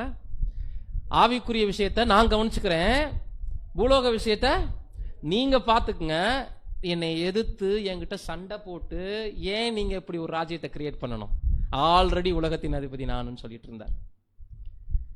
அதான் கர்த்தர் சொன்னார், அப்பாலே போ சாத்தானே. அந்த வார்த்தைக்கு என்ன அர்த்தம்? தேவனாகிய கர்த்தரை பணிந்து கொண்டு அவர் ஒருவருக்கே ஆராதனை செய்வாயகனா என்ன அர்த்தம்னா, எனக்கு அப்பா வகுத்த பாதை ஒன்று இருக்கு, அது மறிக்கணும். ஒரு விதமான மரணத்தை சுமந்து போய் கல்வாரி வரைக்கும் அதை நிறைவேற்றி ஆதாமுக்கான ransom கொடுத்து அதுல நான் கஷ்டப்படணும், பாடுகள் படணும்னு அப்பா எனக்கு ஒரு திட்டத்தை கொடுத்திருக்கும் போது, எளிமையான விதத்துல மனுக்குலத்தை ஜீவனோடு கொண்டு வர்றதுக்கு அப்பாவே திட்டம் பண்ணல, நீ யார் இடல? அப்பாலே போ. இப்ப இந்த மரணத்தை ஞானஸ்தானத்துல ஆரம்பிச்சார் இல்லைங்களா? அதுல மரண வரியந்த உண்மையா இருந்தார். கவனிச்சிங்களா? இதுதான் பிதாவாகிய தேவனுக்கு பிரியமா இருந்துச்சு. தன் மகன் அவருடைய சித்தத்தை செய்யாத வரைக்கும் இந்த சத்தம் வானத்திலிருந்து வெளிப்படல. அவர் செய்யும் போது என்ன சந்தோஷம் இருந்தா பரத்திலிருந்து சத்தம் வந்திருக்கும். சகோதரர் சொல்லும் போது டேபர்நேக்கல்ல ஆண்டன் பிரை நோட்ஸ்ல 3rd சாப்டர்ல எடுத்து படிச்சு பாத்தீங்கன்னா, ஹோலி அண்ட் மோஸ்ட் ஹோலி அந்த டைட்டில் அதுல சொல்றாரு. இதுக்கு முன்னாடி அந்த மௌனத்திலிருந்து தேவன் வெளிப்பட்டதே இல்லை டைரக்டா. பழைய ஏற்பாட்டிலையும் சரி புதிய ஏற்பாட்டிலையும் சரி, கர்த்தர் இயேசுவினுடைய விஷயத்தில் இவர் நேசகுமாரன், இவரில் பிரியமா இருக்கிற இந்த ஒற்றை சவுண்டு பிதாவாகிய தேவனுடைய லைவ் எங்கேயுமே இருக்காது. அவருக்கு தவிர அந்த சாட்சி வேற எங்கேயும் வராது. அப்பனா நம்ம சோர்ந்து போக வேண்டாம். அப்ப நமக்கு இல்லையா அந்த சத்தம்? உங்களுக்கும் எனக்கும் சேர்த்து தான். ஏன்னா அந்த சத்தம் யாருக்கும் உரியது? கர்த்தருடைய பரிசுத்தவான்களின் மரணம். மகனுடைய விஷயத்துல ஒரு டைம் சொன்னார் இல்லைங்களா? அது 144,000 பேருக்கும் பொருந்துமா? யாரெல்லாம் உண்மையாய் மரிக்க ஒப்பு கொடுத்து அந்த மரண வாழ்க்கையில நேர்மையா நடக்க விருப்பப்படுறாங்களோ அவங்க எல்லாருடைய மரணமும் கர்த்தருடைய பார்வைக்கு அருமையானது. ஆனா அதற்கு நம்ம எப்படி இருக்கணும்? வாசிக்கலாம். ரோமர் 6, 10, 11. அவர் மரித்தது பாவத்துக்கென்று ஒரே தரம் மரித்தார், அவர் பிழைத்திருக்கிறது தேவனுக்கென்று பிழைத்திருக்கிறார். இதை எப்படி புரிஞ்சுக்க கூடாது? நம்ம விஷயத்துல புரிஞ்சுக்கிற மாதிரி புரிஞ்சுக்க வேண்டாம். அவர் மரித்த பாவம் யாருடைய பாவத்துக்கென்று? மனுக்குலத்தின் பாவத்திற்கென்று. பர்சனல் இல்ல, இல்லைங்களா? ரோமர் 6:11. அப்படியே நீங்களும் உங்களை பாவத்திற்கு மரித்தவர்களாகும் நம்முடைய கர்த்தராகிய இயேசு கிறிஸ்துக்குள் தேவனுக்கென்று பிழைத்திருக்கிறவர்களாகவும் எண்ணிக்கொள்ளுங்கள். இந்த பாவத்துக்கு மரிச்சது யாரு? இது நம்ம பாவம், இல்லைங்களா? கர்த்தர் இயேசு மரிச்சது ஆதாமுடைய சந்ததியின் பாவத்திற்காக. அவர் பிழைச்சிருக்கிறார் தேவ சித்தம் செய்ய. ஆனா நாம மரிச்சிருக்கிறோமா? அப்படியே நீங்க எப்படி நினைச்சுக்கங்கன்னு சொல்றாருன்னா, உங்களை பாவத்திற்கு மரித்தவர்களாயும் கர்த்தராகிய இயேசு கிறிஸ்துவுக்குள் தேவனுக்கென்று பிழைத்திருக்கிறவர்களாயும் எண்ணிக்கொள்ளுங்கள். 12:13. ஆகையால் நீங்கள் சரீர இச்சைகளின்படி பாவத்திற்கு கீழ்ப்படியத்தக்கதாக சாவுக்கு ஏதுவான உங்கள் சரீரத்தில் பாவம் ஆளாதிருப்பதாக. இப்ப என்ன ஒரு வார்னிங் கொடுக்கிறார்னா, இப்படி உடன்படிக்கை வாழ்க்கையில வாழ்ந்து பரிசுத்தவான்களுடைய மரணம் தேவனுக்கு அருமையானது என்று நம்ம லைஃப் நம்ம போயிட்டு இருக்கும்போது சரீர இச்சைகள் மறுபடியும் நம்மளை தூண்டி கீழ்ப்படியாமைக்குள்ள கொண்டு போகுது. சாவுக்கு ஏதுவான சரீரமாக தான் இது இருக்குங்கிற ஒரு வார்த்தை எதை குறிக்குதுன்னா, இதுவும் கூட சகோதரர் ஒரு இடத்துல சொல்லும்போது, இந்த சரீரம் நீதிமானாக எண்ணப்பட்டது தானே, நீதிமானுக்குரிய உண்மை நிலை இல்லை இல்லையா? அப்ப என்ன சொல்றாருன்னா, மரிப்பதற்கு ஈஸியா இருக்கட்டும்ங்கிறதுக்காண்டி தேவன் இந்த சரீரத்தையே நமக்கு கொடுத்திருக்கிறாராம். இப்ப தேவ சித்தம் செய்யறதுக்கு பரிபூர்ண மாம்சத்தை கொடுக்கணுங்கிற கட்டாயம் இல்லை இல்லையா? நம்மளை நீதிமான் ஆக்கிட்டாரு, மரிக்கத்தானே போறோம் இன்னும் கொஞ்ச நாள்ல. இப்ப போய் இந்த சரீரத்தை புதுசாக்கணும்ன்ற அவசியம் இல்லை இல்லையா? அதனால மரித்ததாக எண்ணப்படுகிற சரீரமே நம்ம கையில கொடுக்கப்பட்டுருச்சான். நீயே கடனா கொஞ்ச நாளைக்கு வச்சுக்கன்னு கொடுத்துருக்காராம். ஒண்ணும் இல்ல, இப்ப ஞானஸ்தானத்துக்கு பின்னாடி நம்ம சரீரத்தை நம்ம யார்கிட்ட கடன் பட்டிருக்கிறோமா? இப்போ நம்மளுடைய வாழ்க்கை பூலோகத்திற்கென்றும் நம்ம உறவுகளுக்கென்றும் சொந்த பந்தங்களுக்கென்றும் நம்மளுடைய பிள்ளைகளுக்கென்றும் எதிர்காலத்துக்கென்றும் வாழ்ந்தா அது பாவமா இல்லையா? புரியுதுங்களா? உடன்படிக்கை வாழ்க்கையில பிதாவாகிய தேவனை திருப்திப்படுத்தாத எந்த செயல்களும், அது எந்த ஜாப்பை நம்ம தெரிவு செஞ்சிருந்தாலும், நமக்கு ரொம்ப பிடிக்கும் திருமணம், இவரை தான் கட்டுவேன் அப்படிங்கிற ஒரு லட்சியம் இருக்கக்கூடாது. இந்த வேலைக்கு தான் போவேன் இப்படிங்கிற பிடிவாதம் இருக்கக்கூடாது. தேவன் எங்க வச்சாலும் என் மாம்சம் மரிக்கிறதுங்கிற அந்த ஒரு சிந்தையுடன் கூடிய பரிசுத்தவான்களுடைய மரணம் தான் சரீர இச்சைகளின்படி அவங்க பிழைக்காதவர்களாக. உடன்படிக்கைக்கு எதிரான எந்த கிரியையும் பாவம் தான். புரியுதுங்களா? மாம்சத்தை மரிக்க செய்யாத, மாம்சத்தை தீனி போட்டு வளர்க்கக்கூடிய எந்த விஷயமுமே தேவனுக்கு அருவருப்பானதான், இல்லைங்களா? அது பெரிய பெரிய பாவம்னு சொல்லணும்னு அவசியம் இல்லை. எது தேவ சித்தம்னு தெரிஞ்சு அதற்கு மீறி நம்ம செய்யக்கூடிய எந்த விஷயமும் உடன்படிக்கையை மீறுவதே பாவம். ஒண்ணும் இல்லை, நான் இப்படி உங்கள்கிட்ட கேட்கிறேன், கிரிக்கெட் இன்னைக்கு நிறைய பேருக்கு பிடிக்கும் இல்லைங்களா? சகோதரர்களுக்கு மேக்சிமம் கிரிக்கெட்னா பிடிக்கும் இல்லைங்களா? விளையாட்டுனாலே பொதுவாக பிடிக்கும். எத்தனை பேர் பார்ப்பீங்க கிரிக்கெட் போட்டா? யாரும் பார்க்க மாட்டீங்களா? வாழ்த்துக்கள். பார்ப்பீங்களா? பத பார்ப்பேன்றார். ஓகே, பாவமா பிரதர் இது? கிரிக்கெட் பார்த்தா பாவமா இல்லையா? ஆமாவா? தெரியல, சேஃப்டியா சொல்லிட்டார் பதில். 5 தாளந்து என்னென்ன? இது மட்டும் ரைமிங்கா வந்துருது இல்லைங்களா? இந்த 5 தாளந்துல கிரிக்கெட் முன்னாடி ஒரு நாள் உட்கார்ந்தோம்னா எதை இழக்கிறோம்? சிம்பிள். சோ உடன்படிக்கை மீறுவதே பாவம். அப்ப கிரிக்கெட் பார்க்கிறது பாவம். நேரத்தை நீங்க கர்த்தருக்கு ஒப்பு கொடுத்திருக்கீங்க இல்லைங்களா? அந்த நேரத்தை ஒரு நாள் முழுவதும் ஒன்றே மேட்ச் உட்கார்ந்து பார்த்தா இப்ப உடன்படிக்கை மீறிட்டீங்களா?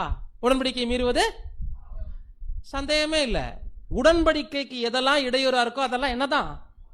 பாவம். நீங்க செய்வதாக சொன்ன விஷயத்தை நிறைவேற்றாம போறதும் பாவம் தான். செய்யக்கூடாதத செஞ்சாலும் பாவம் தான். நேரம், உடல் நலம், அறிவாற்றல், செல்வம், செல்வாக்கு எதுல மீறினாலும் நாம செய்வது பாவமாக தான் கருதப்படும். இதை கர்த்தர் செஞ்சாரா?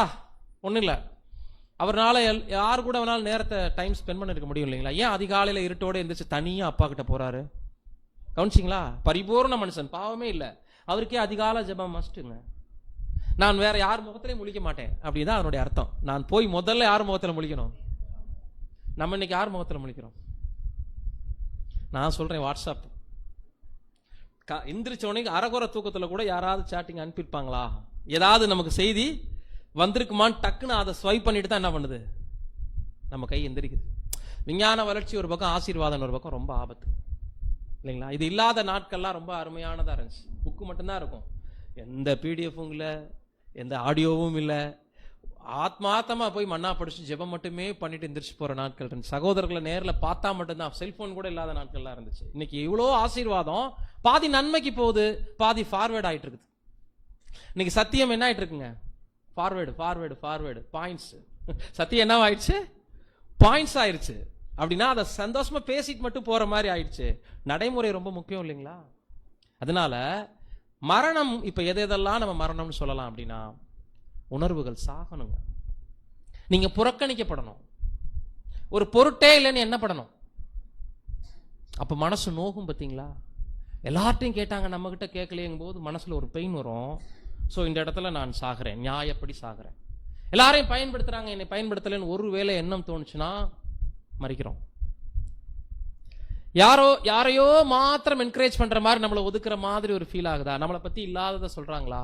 இப்படி சுயம் சாகும்படியான அனுமதிகளை எந்தெந்த இடத்துக்குள்ளெல்லாம் நீங்க வாங்குறீங்க? உங்களை ஒரு பொருட்டாவே எண்ணாம நடத்துறாங்களா? உங்களுக்குள்ள ஒரு பெயின் ஏற்படுதா? அந்த மரணம் தேவனுக்கு அருமையானது. இப்படிதான் மாம்சம் ஒவ்வொரு நாளும் என்ன ஆகணும்? நமக்கு மறிக்கணும். ஒரு அருமையான ஒரு விளக்கத்தை வாசிக்க கேட்போம் இப்பொழுது. பரிசுத்தவான்கள் தொடர்ந்து மாம்சத்தின்படி பிழைக்காமல் நியாயமான உரிமைகளையும் உணர்ச்சிகளையும் சிலுவையில் அறைய வேண்டும்.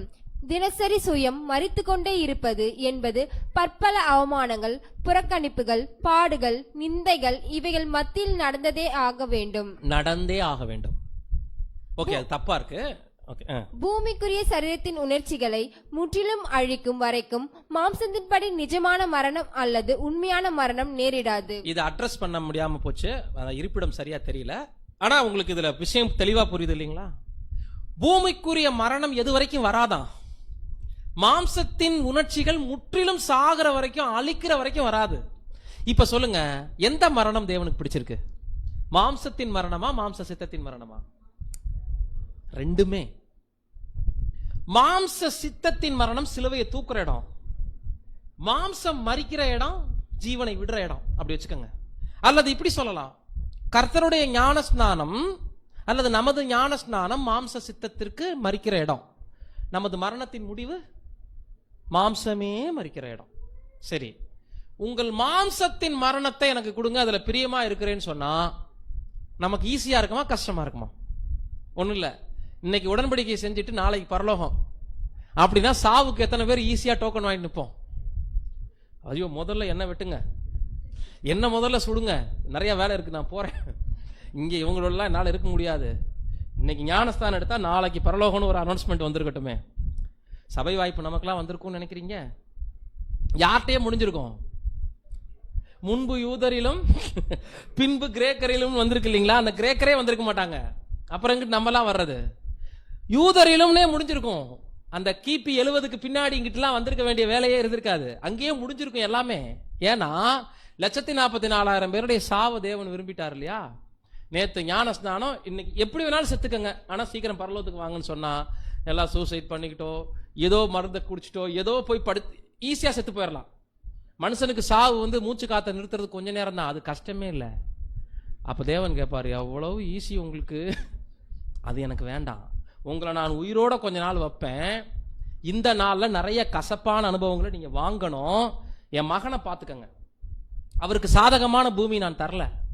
அவர் வரும்போது எலக்ட்ரிசிட்டி இல்லை, அவர் யூனிவர்சிட்டியில படிக்கல, அவர் கலர் கலரா ஷாப்பிங் மாலுக்கு போல, ட்ரெஸ் வாங்கல, சென்ட் போடல, அவருக்கு நல்ல விதவிதமான ஷூஸ் இல்ல அவர்கிட்ட, அவர் டை கட்டல, கோட் சூட் போடல, அவர் விதவிதமா சாப்பிடல, அவர் படுத்து உறங்குறதுக்கு நல்ல வீடுல, கொஞ்ச நேரம் தூங்கினா கூட குடிசையை பொத்துக்கிட்டு பேஷண்ட் இறக்கிடுறாங்க, படகுல தூங்கினாலும் கத்தி கூச்சல் போட்டு எழுப்பி விட்டுறாங்க. அவரை நிம்மதியா விட்டாங்களா ஒரு நிமிஷம்? ஆனால் அதுதான் தேவனுக்கு பிரியமான மரணம். ஏன்னா அவர் சுகந்த வாசனையான காணிக்கையாக தேவனுக்கும் பிரியமா ஒப்பு கொடுத்தாரு. அது மனுக்குலத்தை மீட்கிறதாகவும் இருக்கணும் போது, அப்ப தேவ சித்தமே எதுல இருக்கு? மனுக்குலத்தை மீட்பதில் இருக்கு இல்லைங்களா? அதுல ரொம்ப சந்தோஷப்பட்டார். இதுதான் அப்போஸ்தலனாகிய பவுல் சொல்லும்போது நாமளும் எப்படி இருக்கணும்? 1 கொரிந்தியர் 15:31, நான் அனுதினமும் சாகிறேன், அதை நம்முடைய கர்த்தராகிய கிறிஸ்து இயேசுவினால் உங்களை குறித்து நான் பாராட்டுகிற மேன்மையை கொண்டு சத்தியமாய் சொல்லுகிறேன். இதுதாங்க மாம்ச சித்தம் மரிக்கிறதுக்கும் மாம்சம் மரிக்கிறதுக்கும் இடையில இருக்கிற கேப். அனுதினமும் சாகிறதுக்கு தான் ஒப்பு கொடுத்திருக்கோம், அது நிறைவேறும் நம்மளுடைய மரணத்துல. இதற்கு இடையில இருக்கிற சாவு தான் தேவனுக்கு பிரியமானது. இதை ரெண்டையும் கனெக்ட் பண்ற ஒரு சாவு இருக்கு பாருங்க, அந்த சாவு அனுதினமும் சாவுறது. அப்ப மூணாவது இன்னொரு மரணமா? இல்ல, முதல் மாம்சத்தின் சித்தத்தின் மரணத்தையும் கடைசியாக வரக்கூடிய மாம்சத்திற்கு நேரிடக்கூடிய நேரடியான மரணத்தையும் 2 ஸ்கிரீன் காட்டுது. பரிசுத்த ஸ்தலத்தினுடைய திரை, மகா பரிசுத்த ஸ்தலத்தினுடைய திரை. இதற்கு இடையில என்னதான் இருக்கு? குத்துவிளக்கு, மேஜை, சமூக தப்ப மேஜை, அப்பம் இல்லைங்களா, அப்புறம் தூபபீடம். பலி செலுத்தணும் அப்படிங்கறத காட்டுது தூபம், தேவனுக்கு பிரியமாய் பலி செலுத்தணும்.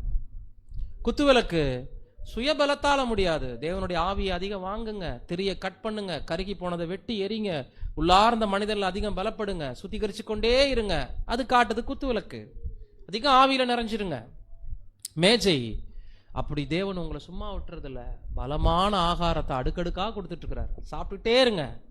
இதை சாப்பிட அங்க போய் பலி செலுத்தணும், இதை சாப்பிட அங்க தூபத்தை ஏறெடுக்கணும், சும்மா இருக்காதீங்கன்ட்டார். இந்த வெளிச்சத்தை பார்த்துக்கங்க, குத்துவிளக்கு வெளிச்சத்தை, எண்ணெயை நல்லா உள்வாங்கிக்கங்க, இந்த அப்பத்தை எடுத்து நல்லா வயிறார சாப்பிட்டுக்கங்க, சாப்பிட்டுட்டு தூபம் எடுத்துக்கிட்ட போயிடணும், மறுபடியும் ரொட்டேஷன்லயே இருங்கன்ட்டார். இந்த கேப் தான் நம்மளுடைய மாம்சத்தை நாம மறிக்க செய்யற நாட்கள். சோ சித்தத்தின் மரணம் மட்டும் தேவனுக்கு பிரியமானதில்ல, மாம்சம் நேரடியா மறிக்கிறது தேவனுக்கு பிரியமானதில்ல, அணு தினமும் சாகிறத குறித்து தான் கர்த்தரும் பேசும்போது லூக்கா 12:50, ஆகிலும் நான் முழுக வேண்டிய ஒரு ஸ்தானம் உண்டு, அது முடியும் அளவும் எவ்வளவோ நெருக்கப்படுகிறேன். அப்ப அவர் ஸ்நானத்துல முதல்ல முழுகலையா? இப்ப இந்த எந்த ஸ்நானத்தை பத்தி பேசுறாரு?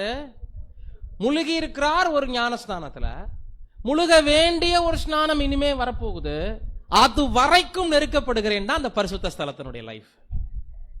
எப்படிப்பட்ட புறக்கணிப்புகள் இருக்கும் இல்லைங்களா?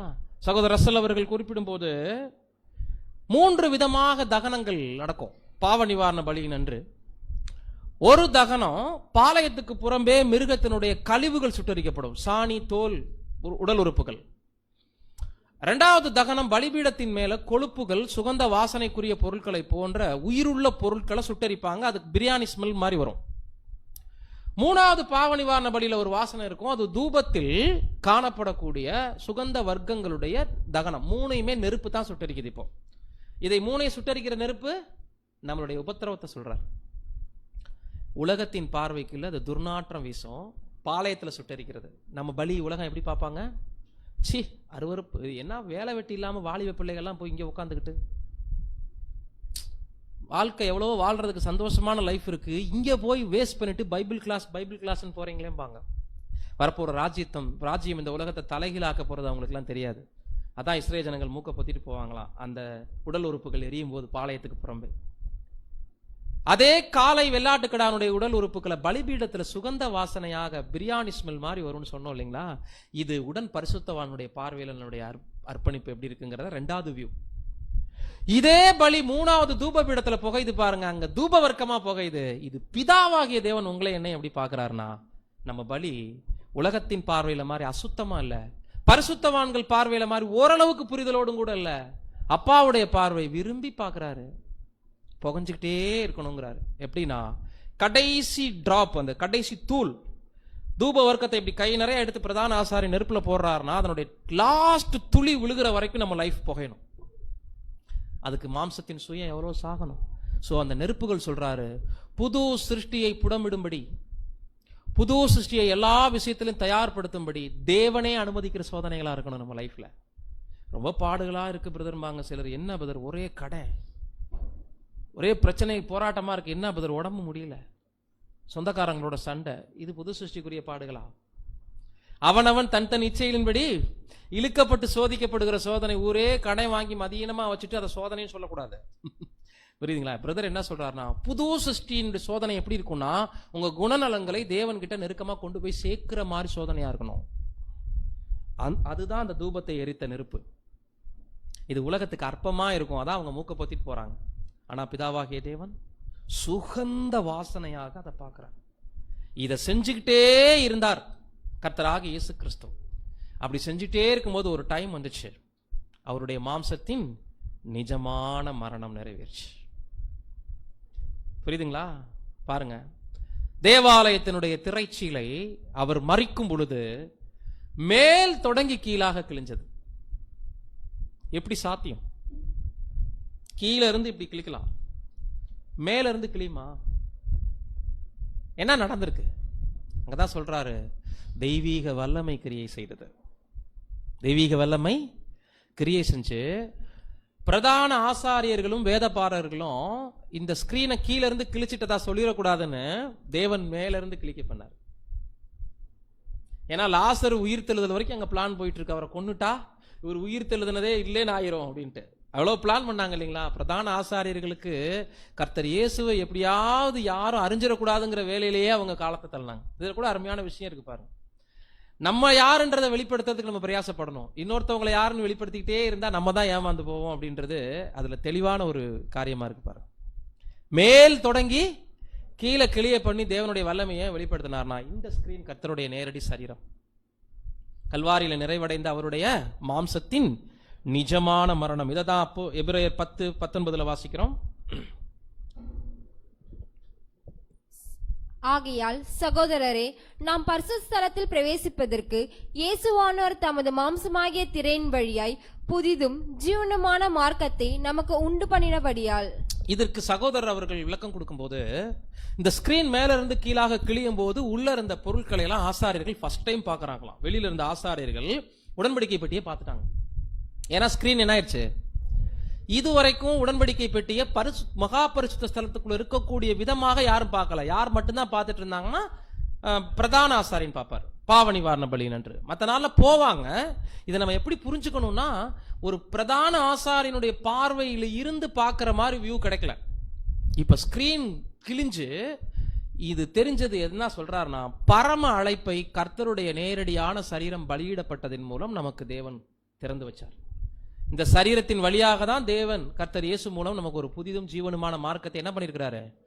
சரீரமாகிய மாம்சமாகிய திரை என்ன அழகா இருக்கு பாத்தீங்களா. இதனாலதான் ஒரு திரை மாம்ச சித்தத்தின் மரணம், இன்னொரு திரை நேரடியாக கர்த்தருடைய சரீரத்துக்கு இந்த வசனம் நிச்சயமான ஒரு சான்று. இந்த ஸ்கிரீனு முதல்ல கர்த்தராக இயேசு கிறிஸ்துனுடைய சரீரம், ரெண்டாவது நமக்கும் இது பொருந்தும்.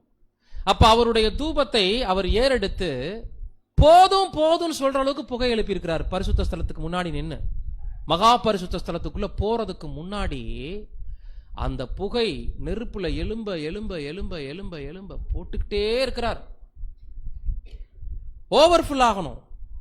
எது அளவுக்கு அந்த புகை ஃபுல் ஆகணும் அப்படின்னா, பரிசுத்த ஸ்தலத்தை மூடி மகா பரிசுத்த ஸ்தலத்துக்குள்ள கேப் இருக்கும் பாருங்க. அந்த மகா பரிசுத்த ஸ்தலத்துக்கு போறதுக்கு அந்த பரிசுத்த ஸ்தலத்தினுடைய ஸ்கிரீனே மேல கொஞ்சம் இடைவெளி உருவாக்கி இருக்கும்.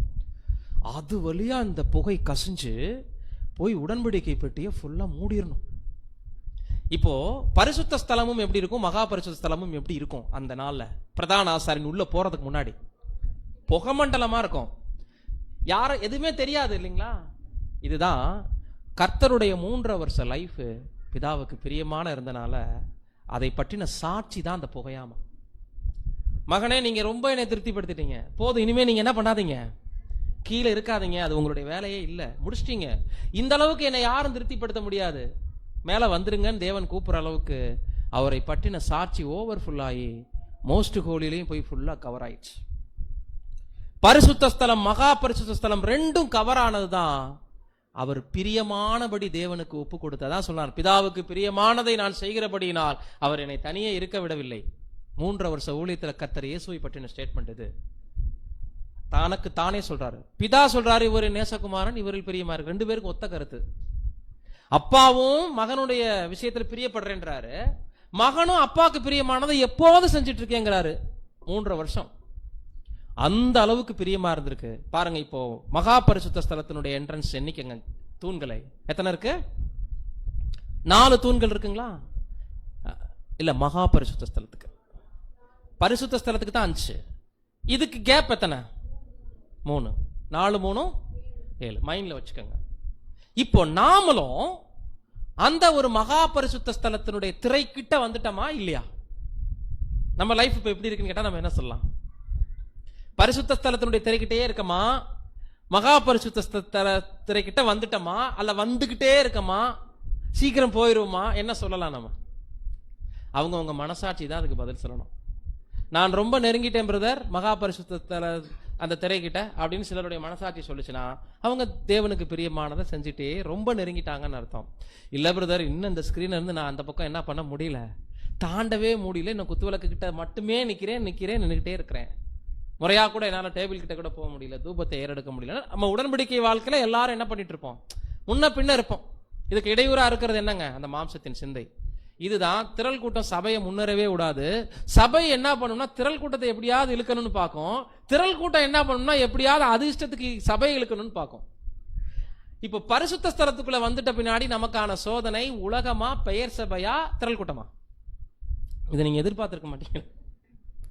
பரிசுத்த ஸ்தலத்துக்குள்ள வந்த பின்னாடி நமக்கான ட்ரையல் அதிகம் எங்க தெரியுங்களா? உலகமோ பெயர் சபையோ இருக்குதான், மாற்று கருத்து இல்ல. உண்மையான டெஸ்டிங் சபைக்கும் திரள் கூட்டத்துக்கும் தான். இது மறுக்க முடியலனாலும் இதான் நிஜம், மறுத்தாலும் இதான் நிஜம். ஏன்னா மாம்ச சித்தத்தை மறிக்கிறதுக்கு திரள் கூட்டம் விடவே விடாது. நீங்க வாங்க சிஸ்டர், வாங்க பிரதர், அவங்க சொல்லிக்கிட்டே தான் இருப்பாங்க. எல்லா நேரமும் இப்படியாவா நம்ம இருக்கிறது, கொஞ்சம் சந்தோஷமா தான் இருப்போமே அப்படி சொல்லும் திரள் கூட்டம். 6th வால்யூம்ல இந்த புது சிருஷ்டியினுடைய விரோதியில பிரதர் பேசுவாரு. நீ எவ்வளவு நாள் தான் சபைக்கு போயிட்டே இருப்ப, எதுக்கு எடுத்தாலும் ஒன் டே கன்வென்ஷனுங்கிற, அங்க போற இங்க போற, உன் கூடயே இந்த மாம்சம் நான் இருக்கிறனே, என்னை கொஞ்சம் நினைச்சு பார்க்க கூடாதா, நான் பாவம் இல்லையா, ரெக்வெஸ்ட் வைக்கும் நம்மள. அது கொஞ்ச நாளைக்கு உன் பொண்டாட்டி பிள்ளைகளெல்லாம் கூப்பிட்டுட்டு அப்படியே வெளியே போ, ரிலாக்ஸ் ஆயிரு, இன்னைக்கும் கன்வென்ஷனுக்கு நீ போகலைன்னா என்னன்னு நம்ம கிட்ட பேசுமா. அது பாவமா பேசுறத பார்த்தா அந்த மாம்சத்தை ரொம்ப திருப்திப்படுத்திடுவோம்னு சொல்றாரு. பட் மாம்சத்தை மறிக்கணுங்கும் போது அதுக்கு பிரியமில்லாத நம்ம செய்யணும். பிதாவுக்கு பிரியமானதை செய்யறதுனா மாம்சத்துக்கு பிரியம் இல்லாததை அதிகம் செய்ய கத்துக் கொடுக்கணும். அது மட்டுப்படுத்தி ஒரு லெவலுக்கு வந்துடும். இனிமே இவங்கிட்ட எதையுமே கேட்கக்கூடாது, என்ன கேட்டாலும் நமக்கு என்ன பண்ண மாட்டேங்கிறான், செய்ய மாட்டேங்கிறான். நம்ம மேலேயே மாம்சத்துக்கு ஒரு வெறுப்பு உண்டாகி ஒரு லெவலுக்கு மேல அமைதியாயிரும். இந்த சுடுகாட்டுல எரிக்கிறதுக்கு முன்னாடி போனா எந்திரிச்சிட்டே இருக்கும், கேள்விப்பட்டிருக்கீங்களா? அது போனா எந்திரிக்கிறது இல்ல, அந்த எலும்புகள் வரைக்கும். அப்போ வெட்டியா என்ன பண்ணுவாங்கன்னா அந்த நாட்கள்ல அந்த தடியை வச்சு அடிச்சு படு, நம்ம வெட்டியா வேலையை செஞ்சுட்டே இருக்கணும் சாகிற வரைக்கும். எந்திரிச்சா ஒரே அடி மண்டையோட படு. நீ மறிச்சிட்ட, நீ என்ன பண்ணாத, எந்திரிக்காத தயவு செஞ்சு, உன்னாலதான் எனக்கு பெரிய இம்சையா இருக்கு, நான் பிதாவுக்கு பிரியமானதை செய்யறேன்னு சொல்லி ஒரே அடி அடிச்சு படுக்க வச்சுக்கிட்டே இருக்கிறது தான் மாம்சத்தின் மரணம். இதைதான் சொல்லும் போது எபேசியர் 6ஆம் அதிகாரம் 13ஆம் வசனம், ஆகையால் தீங்கு நாளிலே அவைகளை நீங்கள் எதிர்க்கவும் சகலத்தையும் செய்து முடித்தவர்களாய் நிற்கவும் திராணி உள்ளவர்கள் ஆகும்படிக்கு தேவனுடைய சர்வாயுத வர்க்கத்தையும் எடுத்துக்கொள்ளுங்கள். இந்த வசனத்துல நாம இருக்கக்கூடிய தீங்கு நாள் பத்தி பேசப்பட்டிருக்கு. என்ன சொல்ல போனா நம்ம இருக்கக்கூடிய கடைசி காலத்தை பத்தி பேசப்பட்டிருக்கு. இந்த நேரத்துல தான் நமக்கு ரொம்ப சோதனை இருக்கு. அவைகளை நீங்கள் எதிர்க்கவும் சகலத்தையும் செய்து முடித்தவர்களாகவும் நிற்கவும்னா என்ன அர்த்தம்? இந்த மொழிபெயர்ப்பு நம்ம பெங்களூர்ல இந்த சப்ஜெக்ட் எடுக்கும்போது கனடால கூட இல்லைன்னு சொன்னாங்க.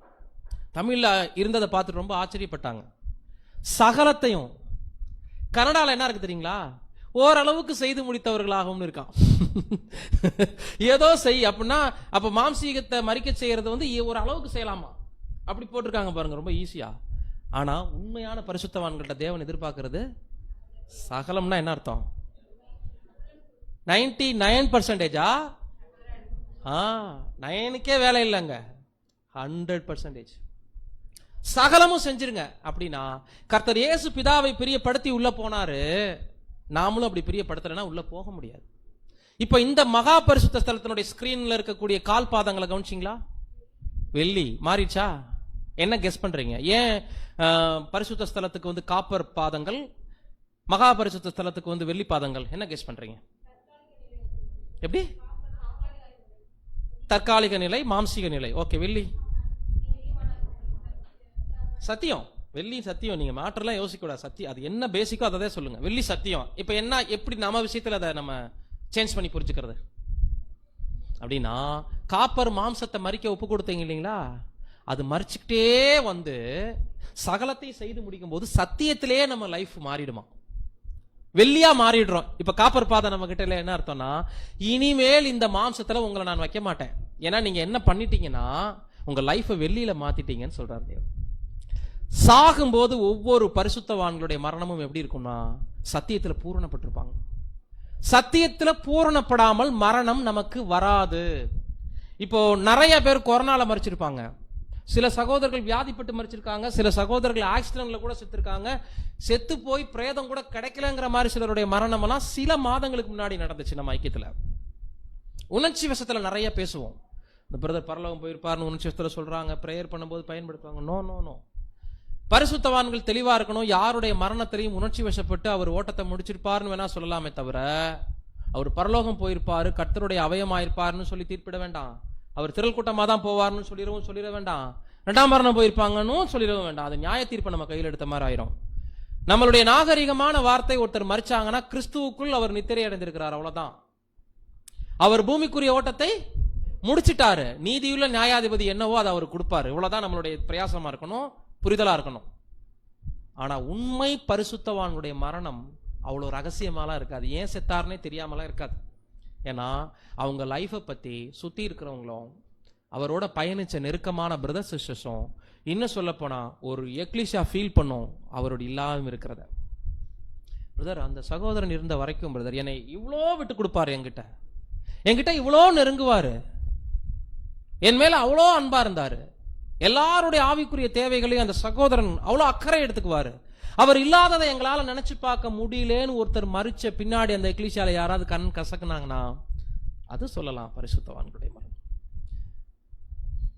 டெத்து நடந்த பின்னாடி ஐயோ அவர் இல்லாம இருக்கிறதே நல்லதுன்னு நினைச்சோம்னா மனசு சொல்லும், வெளியில காமிச்சுக்காது. ஐயோ அவர் பரலோகம் போயிட்டார், அப்படி இப்படி எல்லாம் வெளியில அவங்க முன்னாடி வீட்டாளுங்க முன்னாடி பேசி ஜெபமெல்லாம் பண்ணிட்டு அடக்காராதனெல்லாம் முடிச்சுட்டு வந்து அப்பா இனி ஞாயிற்றுக்கிழமை வரமாட்டாரு, நமக்கு பிரச்சனையே இல்லைன்னு நினைச்சோம்னா இது பரிசுத்தவான்களுடைய மரணம் இல்லை. நீங்க சிரிக்கிறதெல்லாம் பார்த்தா யாரும் அப்படி மறைச்சிருக்க மாதிரி. சரி, அப்படிலாம் இல்லை.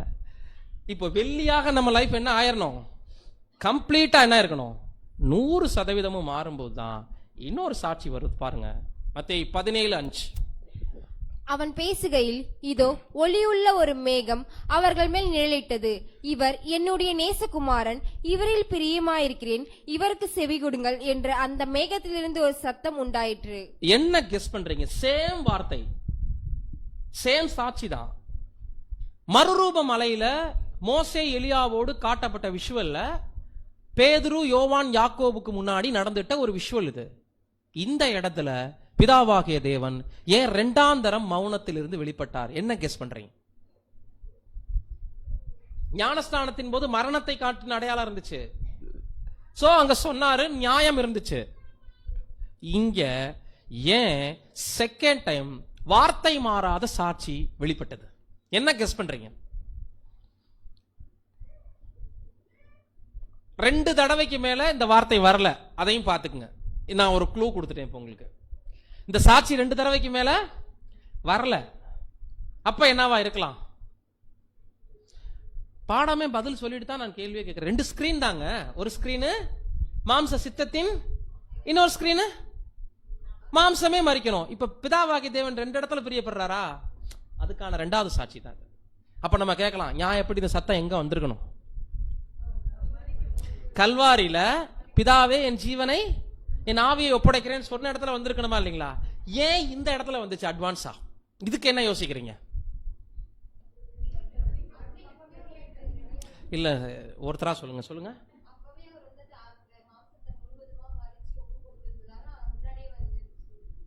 அதுதான் ஞானஸ்தானத்திலே சொல்லிட்டார்ல. இங்க ஏன் சம்பந்தம் இல்லாம வந்து சின்ன கேள்வி. இப்போ 2வது தடவை வந்திருந்தா கல்வாரியில தானே வந்திருக்கணும், அங்க ஏன் வரல இந்த சத்தம்? இங்க ஏன் முன்னாடியே வந்துச்சு? இதுக்கு பதில் சொல்லுங்க. மற்ற இடத்துல சீசர்களே இல்லையா? அப்ப பாக்கி 9 பேர் வேண்டாமா? பதில் பொருந்துற மாதிரி யோசிங்க. இதுல முக்கியமான விஷயம் இருக்கு, அதனால தான் நான் கேட்டுட்டு இருக்கேன். ஏன் பேச முடியாது? ஏன்னா கல்வாரியில இவர் நேசகுமாரன், இவர் பிரியமா இருக்கிறேன்னு ஒரு சிலுவையில தொங்கும்போது சொன்னா, அல்லது அரையறதுக்கு முன்னாடி சொன்னா யாராவது சிலுவையில் அரைஞ்சிருப்பாங்களா? ரான்சமே என்ன இருக்காது, நிறைவேறி இருக்காது.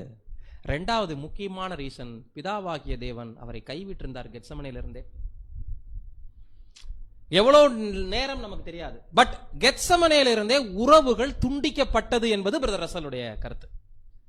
கெத்சமனையில இருந்தே அந்த சம்பவம் நடக்க ஆரம்பிச்சுச்சா? இப்ப போய் என்ன பண்ண முடியாதுன்னா, ஆதாமுடைய சந்ததிக்கான முழு பாவமும் மீறுதலும் அவர் தலையின் மேல சுமரப்படும் போது அவர் பாவியாக்கப்படுகிறார். முழு பூமியினுடைய மையப்புள்ளி ஆயிட்டாராம். ஒரு சர்க்கிள் நீங்க வரைஞ்சீங்கன்னா அதுல மையத்துல ஒரு புள்ளி உருவாகும்ல, கேம்பஸ் வச்சு ஒரு ரவுண்டு போடும்போது நடுவுல என்ன ஆகுது? அந்த புள்ளி தான் ரான்சம் சொல்றாரு. இப்ப இந்த ரவுண்ட் எல்லாம் நம்ம இருக்கிறோம். புள்ளி கிறிஸ்துனா ஆதாம் மற்றும் அவருடைய சந்ததியினுடைய எல்லா அக்கிரமமும் மீறுதலும் ஒரு தலைமையில சுமரும் போது இப்போ ஒரு பாவியுடன் தேவன் தொடர்பு வைக்க முடியாது. நமக்காக அவரை பாவியா பார்த்தார். நமது மீறுதலின் நிமித்தம் அவர் காயப்பட்டு, நமது அக்கிரமங்களின் நிமித்தம் அவர் நொறுக்கப்பட்டார். நமக்கு சமாதானத்தை உண்டு பண்ணும் ஆக்கினை அவர் மேல் விழுந்தது. நாமோ வழிதப்பி எல்லாரும் ஏகமாய் கெட்டு போனோம், கர்த்தரோ நம்ம எல்லாருடைய அக்கிரமங்களையும் அவர் மேல் விழப்பண்ணினாருங்க போது, இந்த கைவிடப்பட்ட சூழல்ல இவர் நேசகுமாரன், இவர் பிரியமா இருக்கிறேன்னு சொன்னா ஜனங்களுக்கு எல்லாத்துக்கும் சத்தம் கேட்டு அவரை சிலுவையிலிருந்து இறக்கி குணப்படுத்தியிருப்பாங்க. இன்னொன்னு, சிலுவைக்கே கொண்டு போயிருக்க மாட்டாங்க. 2, நீதி நிமித்தம் தேவன் கைவிடணுங்கும் போது இப்ப கர்த்தர் அவர் என்ன பண்ண முடியாது, பேசவும் முடியாது. இதனால என்ன சொல்றாருன்னா, ஆண்டன் ப்ரை நோட்ஸ்ல 3வது சாப்டர்ல நீங்க போய் பரிசுத்த ஸ்தலம், மகா பரிசுத்த ஸ்தலம் அதுல வாசிச்சு பாத்தீங்கன்னா இந்த தூண்களுடைய இடைவெளி பத்தி பேசும்போது சொல்லுவார். 2 விதத்துல கர்த்தருடைய மரணம் மற்றும் உடன் பரிசுத்தவானுடைய மரணம் பிதாவாகிய தேவனுக்கு பிரியமானது என்பதை காண்பிக்கவே 2 டைம் மட்டும் தன்னுடைய மௌனத்திலிருந்து வெளிப்பட்டார். 3 தரம் 4 தரம் இல்ல. அந்த 2 சத்தமும் யாருக்கும் இப்ப பொருந்தும், நமக்கும் சேர்த்து பொருந்தும். இப்ப கவனிச்சுக்கங்க, பரிசுத்த ஸ்தலத்தினுடைய திரை 5 தூண்கள் 4 இடைவெளிகள், மகா பரிசுத்த ஸ்தலத்தினுடைய திரை 4 தூண்கள் 3 இடைவெளிகள். 4, 3, 7க்கு சகோதரருடைய ஆவிக்குரிய விளக்கம் என்ன கொடுக்கிறார்னா, பரிசுத்தவானுடைய மரணம் பரிபூர்ணமாக தேவனுக்கு பிரியமானது. பரிசுத்த ஸ்தலத்துல மாத்திரமே 4 இடைவெளி வந்துருது இல்லைங்களா, அது அன்கம்ப்ளீட் தானே, அது கம்ப்ளீட் இல்ல இல்லையா? அதே மாதிரி இந்த பக்கம் மகா பரிசுத்த ஸ்தலத்துல 3 இடைவெளி வருது, இதுவும் பரிபூர்ணமா இல்ல. 4ஐயும் 3ஐயும் இணைக்கும் போது வரக்கூடிய 7ங்கிறது பரிபூர்ண எண். அப்படின்னா உங்க மாம்ச சித்தத்தின் மரணம் எனக்கு எவ்வளவு முக்கியமோ உங்க மாம்சத்தின் மரணமும் எனக்கு அவ்வளவு முக்கியம். அதனால சேர்த்து கணக்கு போட்டீங்கன்னா 7 தேவன் விரும்புறார். இதனாலதான் 2 இடத்துல மட்டுமே இவர் நேசகுமாரன், இவரில் பிரியமா இருக்கிறேன்னு அவர் சொன்ன ஸ்டேட்மெண்ட் சாட்சி அவருக்கு மாத்திரமல்ல, சபையின் சகல பரிசுத்தவான்கள் 144,000 பேருக்கும் பிதாவாகிய தேவனுடைய மனநிலையில இருந்து நமது மரணம் எவ்வளவு அருமையானது என்பதை பற்றினது. சில வாக்கு தத்தங்களை இப்பொழுது நம்ம வாசிக்கலாம். சங்கீதம் 23:4 வசனம் அதற்கான வாக்கு தத்தம். வசனத்தை படிச்சுட்டு எக்ஸ்பிளைன் வாசிக்கலாம். நான் மரண இருளின் பள்ளத்தாக்கிலே நடந்தாலும் பொல்லாப்புக்கு பயப்படேன். தேவரீர் என்னோட கூட இருக்கிறீர். உமது கோலும் உமது தடியும் என்னை தேற்றும். விளக்கம். சிறு மந்தையில் உள்ள ஆடுகள் தீமையை கண்டு அஞ்சுவதில்லை. காரணம், கர்த்தருடைய உதவி அவர்கள் பட்சமாகவும் அவர்களோடு கூட அவரும் இருப்பதே ஆகும். மேலும் ஏற்கனவே செலுத்தப்பட்ட மீட்புக்கான விலையின் மூலம் நமக்கு அவர் காண்பிக்கும் தயவை வெளிப்படுத்தி உள்ளார். அவருடைய வாக்குத்தத்தமான வார்த்தையில் மரணம் என்பது நிரந்தரமான அழிவு அல்ல என்ற உறுதிப்படுத்தலின் மூலமாகவும் அவர் அவர்களோடு இருக்கிறார். இவர்கள் மரண இருளின் பள்ளத்தாக்கின் வழியாய் பாட்டு பாடி தங்களுடைய இருதயத்தில் இசை எழுப்பி கடந்து போவார்கள் என்பதில் ஆச்சரியம் இல்லை. என்ன ஜீவனுள்ள வார்த்தை பாருங்க. அவருடைய வாக்குத்தத்த வார்த்தையில் மரணம் என்பது நிரந்தர அழிவு அல்ல என்பதை உறுதிப்படுத்தி கொண்டு மரண இருளின் பள்ளத்தாக்கில் நடந்து போனாலும் இருதயத்தில் இசை எழுப்பி பாட்டு பாடி நடந்து போகணுமா? உண்மையிலேயே பாட்டு பாடி இசை எழுப்பி யார் மரணம் தான் நடக்கணும்? இன்னைக்கு உலக ஜனங்கள் மரணத்தை எப்படி சில நல்ல மரணம் சொல்லிட்டு கொண்டாடுறாங்க, அந்த மாதிரி இல்ல. பரிசுத்தவானுடைய மரணம் தான் நடந்துச்சுன்னா தேவனுடைய பார்வைக்கு அருமையான இந்த உலகத்திலேயே. இப்ப நம்ம வெளியில அப்படி போறோம், பக்கத்து வீட்டுல ஒரு சாவு, அதை நம்ம எப்படி பார்க்கணும்? இதை நீ புசிக்கும் நாளில் சாகவே சாவா என்கின்ற தண்டனை தீர்ப்பு இன்னும் தொடர்ந்து கொண்டு இருக்கிறதுன்னு பார்க்கணும். இங்க நடந்திருக்கு அப்படி பார்க்கணும். ஒரு பிரேதம் நம்ம முன்னாடி வைக்கப்பட்டுச்சுன்னா ஏதேன் தோட்டத்துக்கு போயிருங்க டக்குன்னு. சோ அந்த மரணத்துல தேவனுக்கு என்ன இல்ல, பிரியம் இல்லையே. ஆனால் நமது மரணம் எப்படி இருக்கு? தீமையை கண்டு அஞ்சாத மரணம். ஏன்னா கர்த்தருடைய உதவி, நம்மளோட கர்த்தர் இருக்கிறார் அப்படிங்கிற ஒரு பலன், அவருடைய மீட்பின் கிரயத்தின் மூலமாக நம்ம மூடி மறைக்கப்பட்டிருக்கிறோம், அவருடைய தயவுக்குள்ள வாழ்ந்துட்டு இருக்கிறோம். எல்லா வாக்கு தத்தங்களும் நமக்குரியது. எனவே நான் செத்தா என் வாழ்நாளின் துவக்கம் அது அப்படிங்கிற சிந்தனை நமக்கு தரப்பட்டிருக்கு. கவனிச்சிங்களா? பரிசுத்தவான்களுடைய மரணம் மட்டும்தான் வாழ்வின் துவக்கம். உலக ஜனங்களுக்கு அது சொல்ல முடியாது. அவங்க மறிக்கிறதும் எழுந்திருப்பதும் அவங்களுக்கு தெரியாது. ஆனா நாம மரணமும் நம்ம எழுப்பப்படுறதும் நமக்கு தெரியும். இதுலதான் நம்ம விசேஷமானவங்க. எனவே துதிபாடி இசை எழுப்பி சத்திய பாதையில சந்தோஷ முகத்தோட கடந்து போவோம். நெக்ஸ்ட் இப்ப ஆதார வசனம், அதற்கான விளக்கம். சங்கீதம் 116:15. கர்த்தருடைய பரிசுத்தவான்களின் மரணம் அவர் பார்வைக்கு அருமையானது.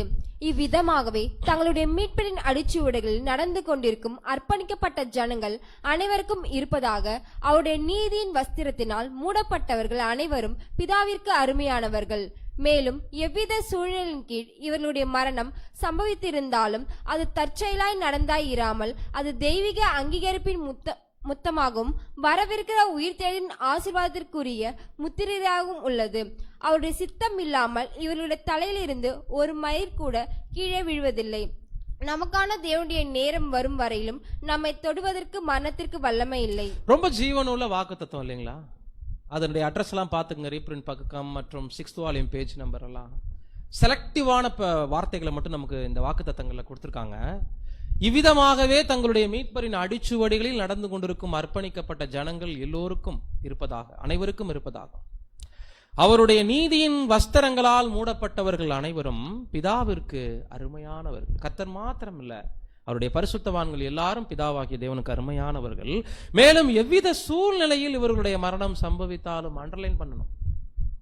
மரணம் எப்படி வேணாலும் வரட்டும். நமக்கு மரணம் என்பது நடந்தால் அது நம்ம லைஃப்ல துவக்கம். அது எப்படி வேணாலும் வந்துடட்டும். வியாதி வேதனையில் நம்ம மறிக்கட்டும், அல்லது நம்ம லைஃப்ல தேவன் என்ன மாதிரியான சூழலை வேணாலும் அனுமதிச்சு நம்ம மறிக்கட்டும், அது தற்செயலா இருக்காதான். என்ன வாக்குத்தத்தம் பாத்தீங்களா? அது தெய்வீக அங்கீகரிப்பின் முத்தமா. அது மாத்திரமில்ல, வர இருக்கிற உயிர்த்தெழுதலின் ஆசீர்வாதத்திற்குரிய முத்திரையா. பிதாவாகிய தேவன் எப்ப நம்மளுக்கு முத்தம் கொடுப்பாராம்? சாகும்போது. அப்படின்னா அந்த சாவு அதுக்கு முன்னாடி எப்படி இருக்கணும்? பிரியமா இருந்திருந்தா முத்தம் கொடுத்து நம்மளை கூப்பிடுறாராம் மரணத்தின் போது. அப்படின்னா நமக்கான நேரம் வரும் வரைக்கும் மரணத்தை நமக்கு தொடர்றதுக்கு என்ன இல்லையா? அதிகாரமே இல்ல. சீல் பண்றாராம். இவங்க இந்த இந்த ஒரு அங்கீகரிப்பை வாங்கிட்டாங்கன்னு சொல்லிட்டு உயிர்த்தெழுதலுக்கான ஆசீர்வாதத்துக்கு நம்மளை சீல் பண்ணி பேக் பண்றாராம். வாங்க மேல, இந்த சரீரம் உங்களுக்கு இனிமேல வேண்டாம். ஏன்னா நீங்க சகலத்தை செஞ்சு முடிச்சிட்டீங்க இல்லையா? அழிவுக்குரியதாகிய இது அழியாமையையும் சாவுக்கினமாதிய இது சாகாமையையும் பெற்றுக்கொள்ளும் போது மரணம் ஜெயமாக விளங்கும். அந்த இது அப்படின்னா நியூ கிரியேஷன் தான் சொல்றாரு. நேரடி மாம்சத்துக்கு அழிவு கிடையாது, அழியாமை கிடையாது இல்லையா? நமக்குள் இருக்கக்கூடிய புது சிருஷ்டி இந்த சரீரத்தில் இருக்கிற வரைக்கும் அழிவுக்குரியதுன்னு தான் 6th வால்யூம் நம்பர் தான் சொல்றாரு.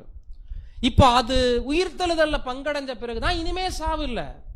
இந்த நேரம் வர்ற வரைக்கும், அந்த முத்தத்தை தேவன் நமக்கு கொடுக்கிற வரைக்கும், அந்த அங்கீகரிப்பை தர்ற வரைக்கும் மரணத்தின் மீது நமக்கு என்ன இல்லையா? அவருடைய சித்தம் இல்லாம ஒரு முடி கூட உதிராதுங்கிறது இந்த வருஷத்துல நமக்கு என்ன மாதிரியான ஒரு பூஸ்ட் இந்த வாக்குத்தத்தம்.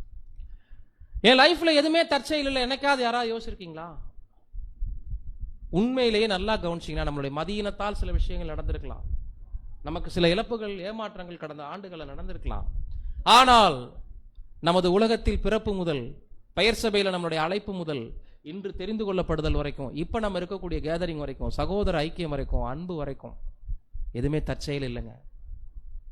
பிதாவாகிய தேவன் அனுமதிச்சால் மட்டும்தான் உங்க தலையில இன்னைக்கு காலையில தலை செய்யும் போது ஒரு முடி விழுந்திருக்குமா? சிரிக்க சொல்லல, அதான் வார்த்தை. உங்க முடியை கீழே விழுக செய்யணும்னு தேவன் விருப்பப்படாம முடி கொட்டாது. புரியுதுங்களா? அப்ப முடி கொட்டுதுன்னா அது யாருடைய சித்தமாக இருக்கலாம். அந்த அளவுக்கு தேவன் நம்மளை நெருங்கி வாட்ச் பண்றாரா? கவனிச்சிங்களா?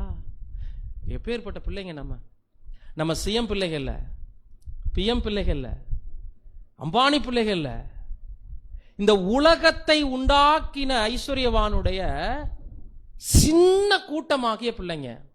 கோடான கோடி உலக ஜனங்கள் மத்தியில, பெயர் சபை அமைப்புகள் மத்தியில தேவ சித்தம் செய்ய வந்திருந்து நம்மளை ரொம்ப நெருங்கி வாட்ச் பண்ணிட்டு இருக்கக்கூடிய சர்வ வல்லவருடைய கோடீஸ்வரருடைய பிள்ளைங்கிற உரிமை இந்த நாள்ல எப்பேற்பட்ட ஒரு வாக்குத்தத்தம்.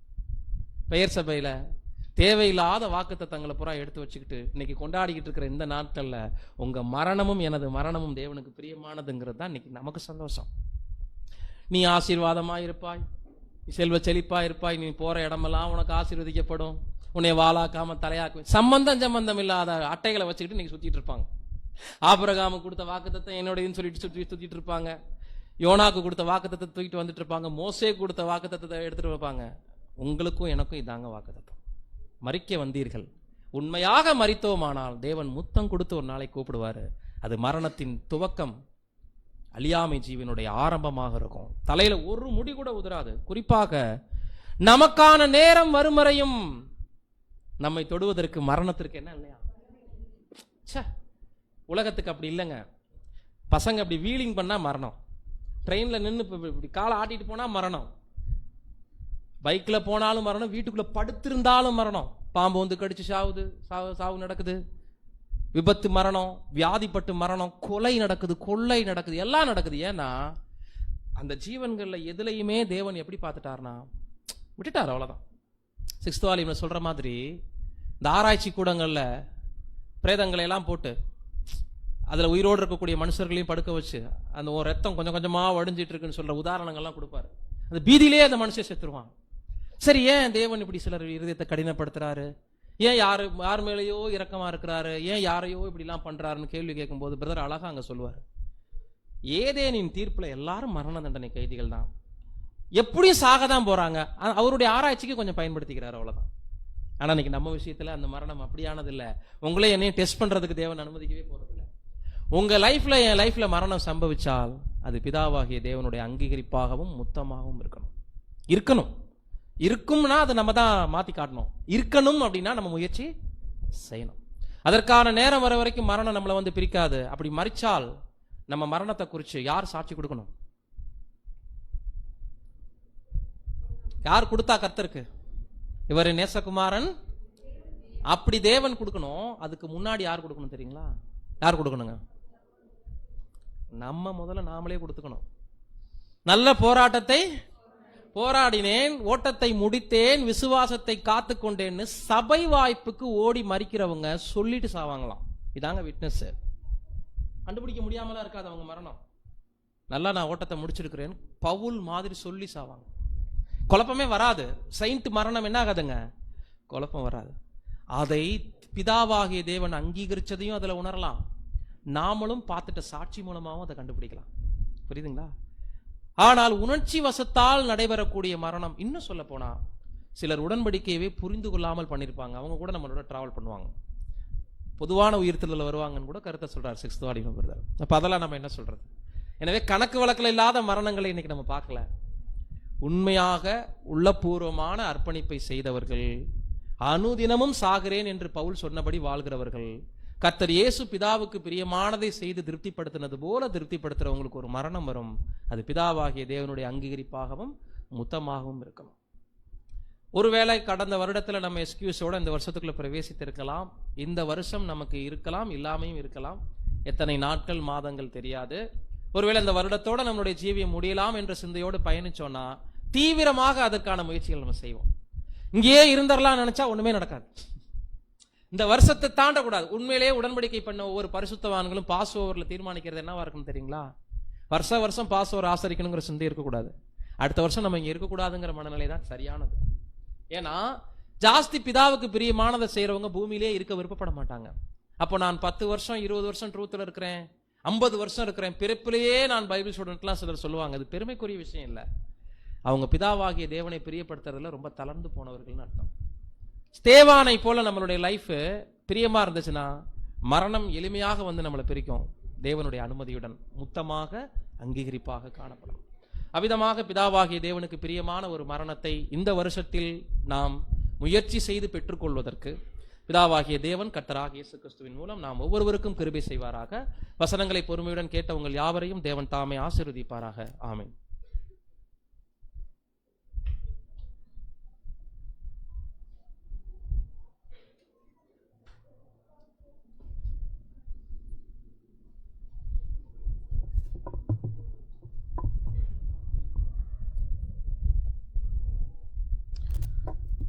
அன்புக்குரிய சகோதர சகோதரிகளே, தேவனுடைய பெரிதான கிருபை, அவருடைய இரக்கம் இந்நாளிலும் இந்த ஒரு அருமையான பாடத்தை நமக்கு ஆசீர்வதித்து கொடுத்திருக்கிறார். இந்த ஒரு வருடத்தினுடைய முதல் நாளிலே ரொம்ப ஒரு ஆசீர்வாதமாக நம்ம என்ன பண்ணிச்சிருக்கிறோம், இந்த நாளை நம்ம ஆரம்பிச்சிருக்கிறோம். தேவன் நமக்கு கிருபை செய்திருக்கிறார். சத்தியத்தை பகிர்ந்து கொண்ட சகோதரருக்கும் நம்முடைய சார்பாக நாம் நன்றிகளை தெரிவித்துக் கொள்ளலாம். சகோதர சகோதரர்களுக்கு அறிவிப்பு என்ன அப்படின்னு பார்த்தோம்னா, இன்னைக்கு சகோதரர் இங்கே சத்தியம் பாடம் கொடுப்பது என்பது தேவனுடைய சித்தம். ஆனால் நம்ம முன்னாடி என்ன பண்ணல, எதுவும் திட்டமிடலை. என்ன அப்படின்னு பார்க்கும்போது சகோதரர் வேற ஒரு ஊருக்கு போகிறதா இருந்துச்சு. சென்னைக்கு சாயந்தரம் 6 மணிக்கு மீட்டிங்கு இன்னைக்கு. அதனால் வேலூர் போகலாம் அப்படின்னு சொல்லிட்டு டிக்கெட்லாம் புக் பண்ணி வச்சுருந்தாங்க. அங்கே கொஞ்சம் நேரம் இருந்துட்டு சாயந்தரம் சென்னைக்கு போகலாம் அப்படின்னு. வேலூரில் இருக்கிற சகோதர சகோதரிகள் பெங்களூருக்கு போனதுனால அவர் அடுத்து பக்கத்தில் எக்லீஷியா என்ன அப்படின்னு கேள்விப்பட்டு பாண்டிச்சேரியில் இருந்துட்டு போகலாம் அப்படின்னு யோசிச்சுட்டு கால் பண்ணாங்க. சத்திய பாடம் எடுக்கிறதுலாம் அவர் வந்து என்ன அப்படின்னு பார்க்கும்போது விருப்பம் படல. பட் நான் இருக்கிற டைமே இங்கே கொஞ்சம் நேரம் உங்களோட என்ன பண்ணலாம் அப்படின்னு பார்க்கும் ஐக்கியப்படலான்னு சொன்னாங்க. ஸோ அதுக்கப்புறமா நம்ம ஏற்கனவே பண்ண திட்டத்தையும் கொஞ்சம் சேஞ்ச் பண்ண வேண்டியது இருந்துச்சு. ஸோ அதனால் இந்த ஒரு நாளில் தேவன் நமக்கு சகோதரோடு ஐக்கியப்படவும் அவர் மூலமாக தேவனுடைய வார்த்தைகளை கேட்போம் தேவன் நமக்கு வாய்ப்பு கொடுத்துருக்குறாங்க. அதனால் தேவனுக்கு நாம் நன்றிகள் எடுத்துக்கொள்ளலாம். இந்த கூடுகைக்கு நிறைவாக அதாவது இந்த செஷனுக்கு நிறைவாக நம்ம ஒரு பாடல் பாடலாம். பாடல் எண் 45.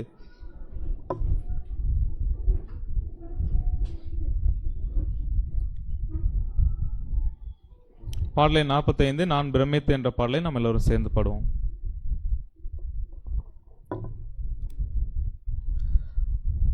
நான் பிரமித்து நின்று பேரன்பின் பிரவாகத்தை நோக்கி பார்த்தேன்.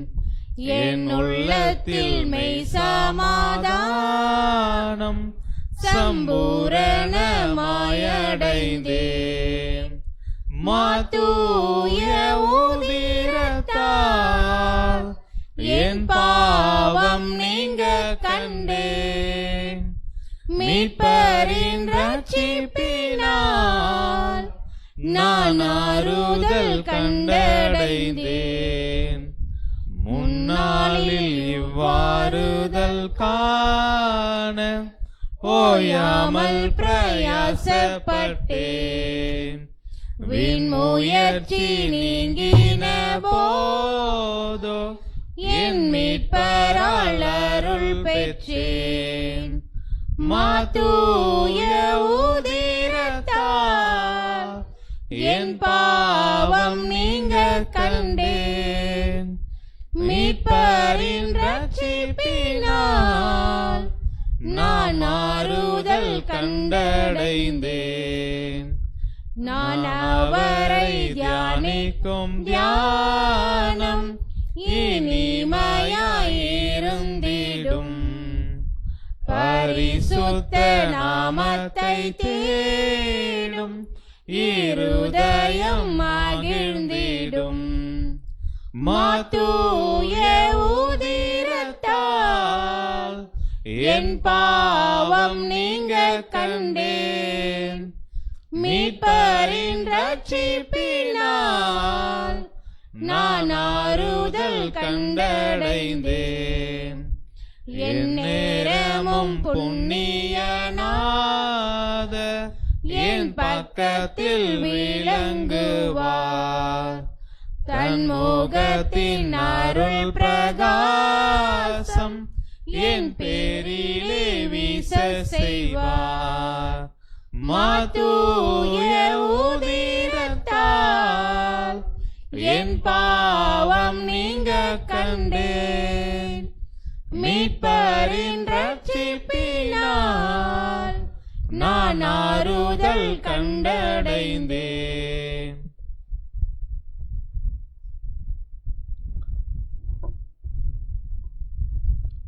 இப்பொழுதும் நம்முடைய அன்பு சகோதரர் அப்துல் ரஹ்மான் ஜெபம் செய்யும்படி அன்போடு கேட்டுக்கொள்கிறோம்.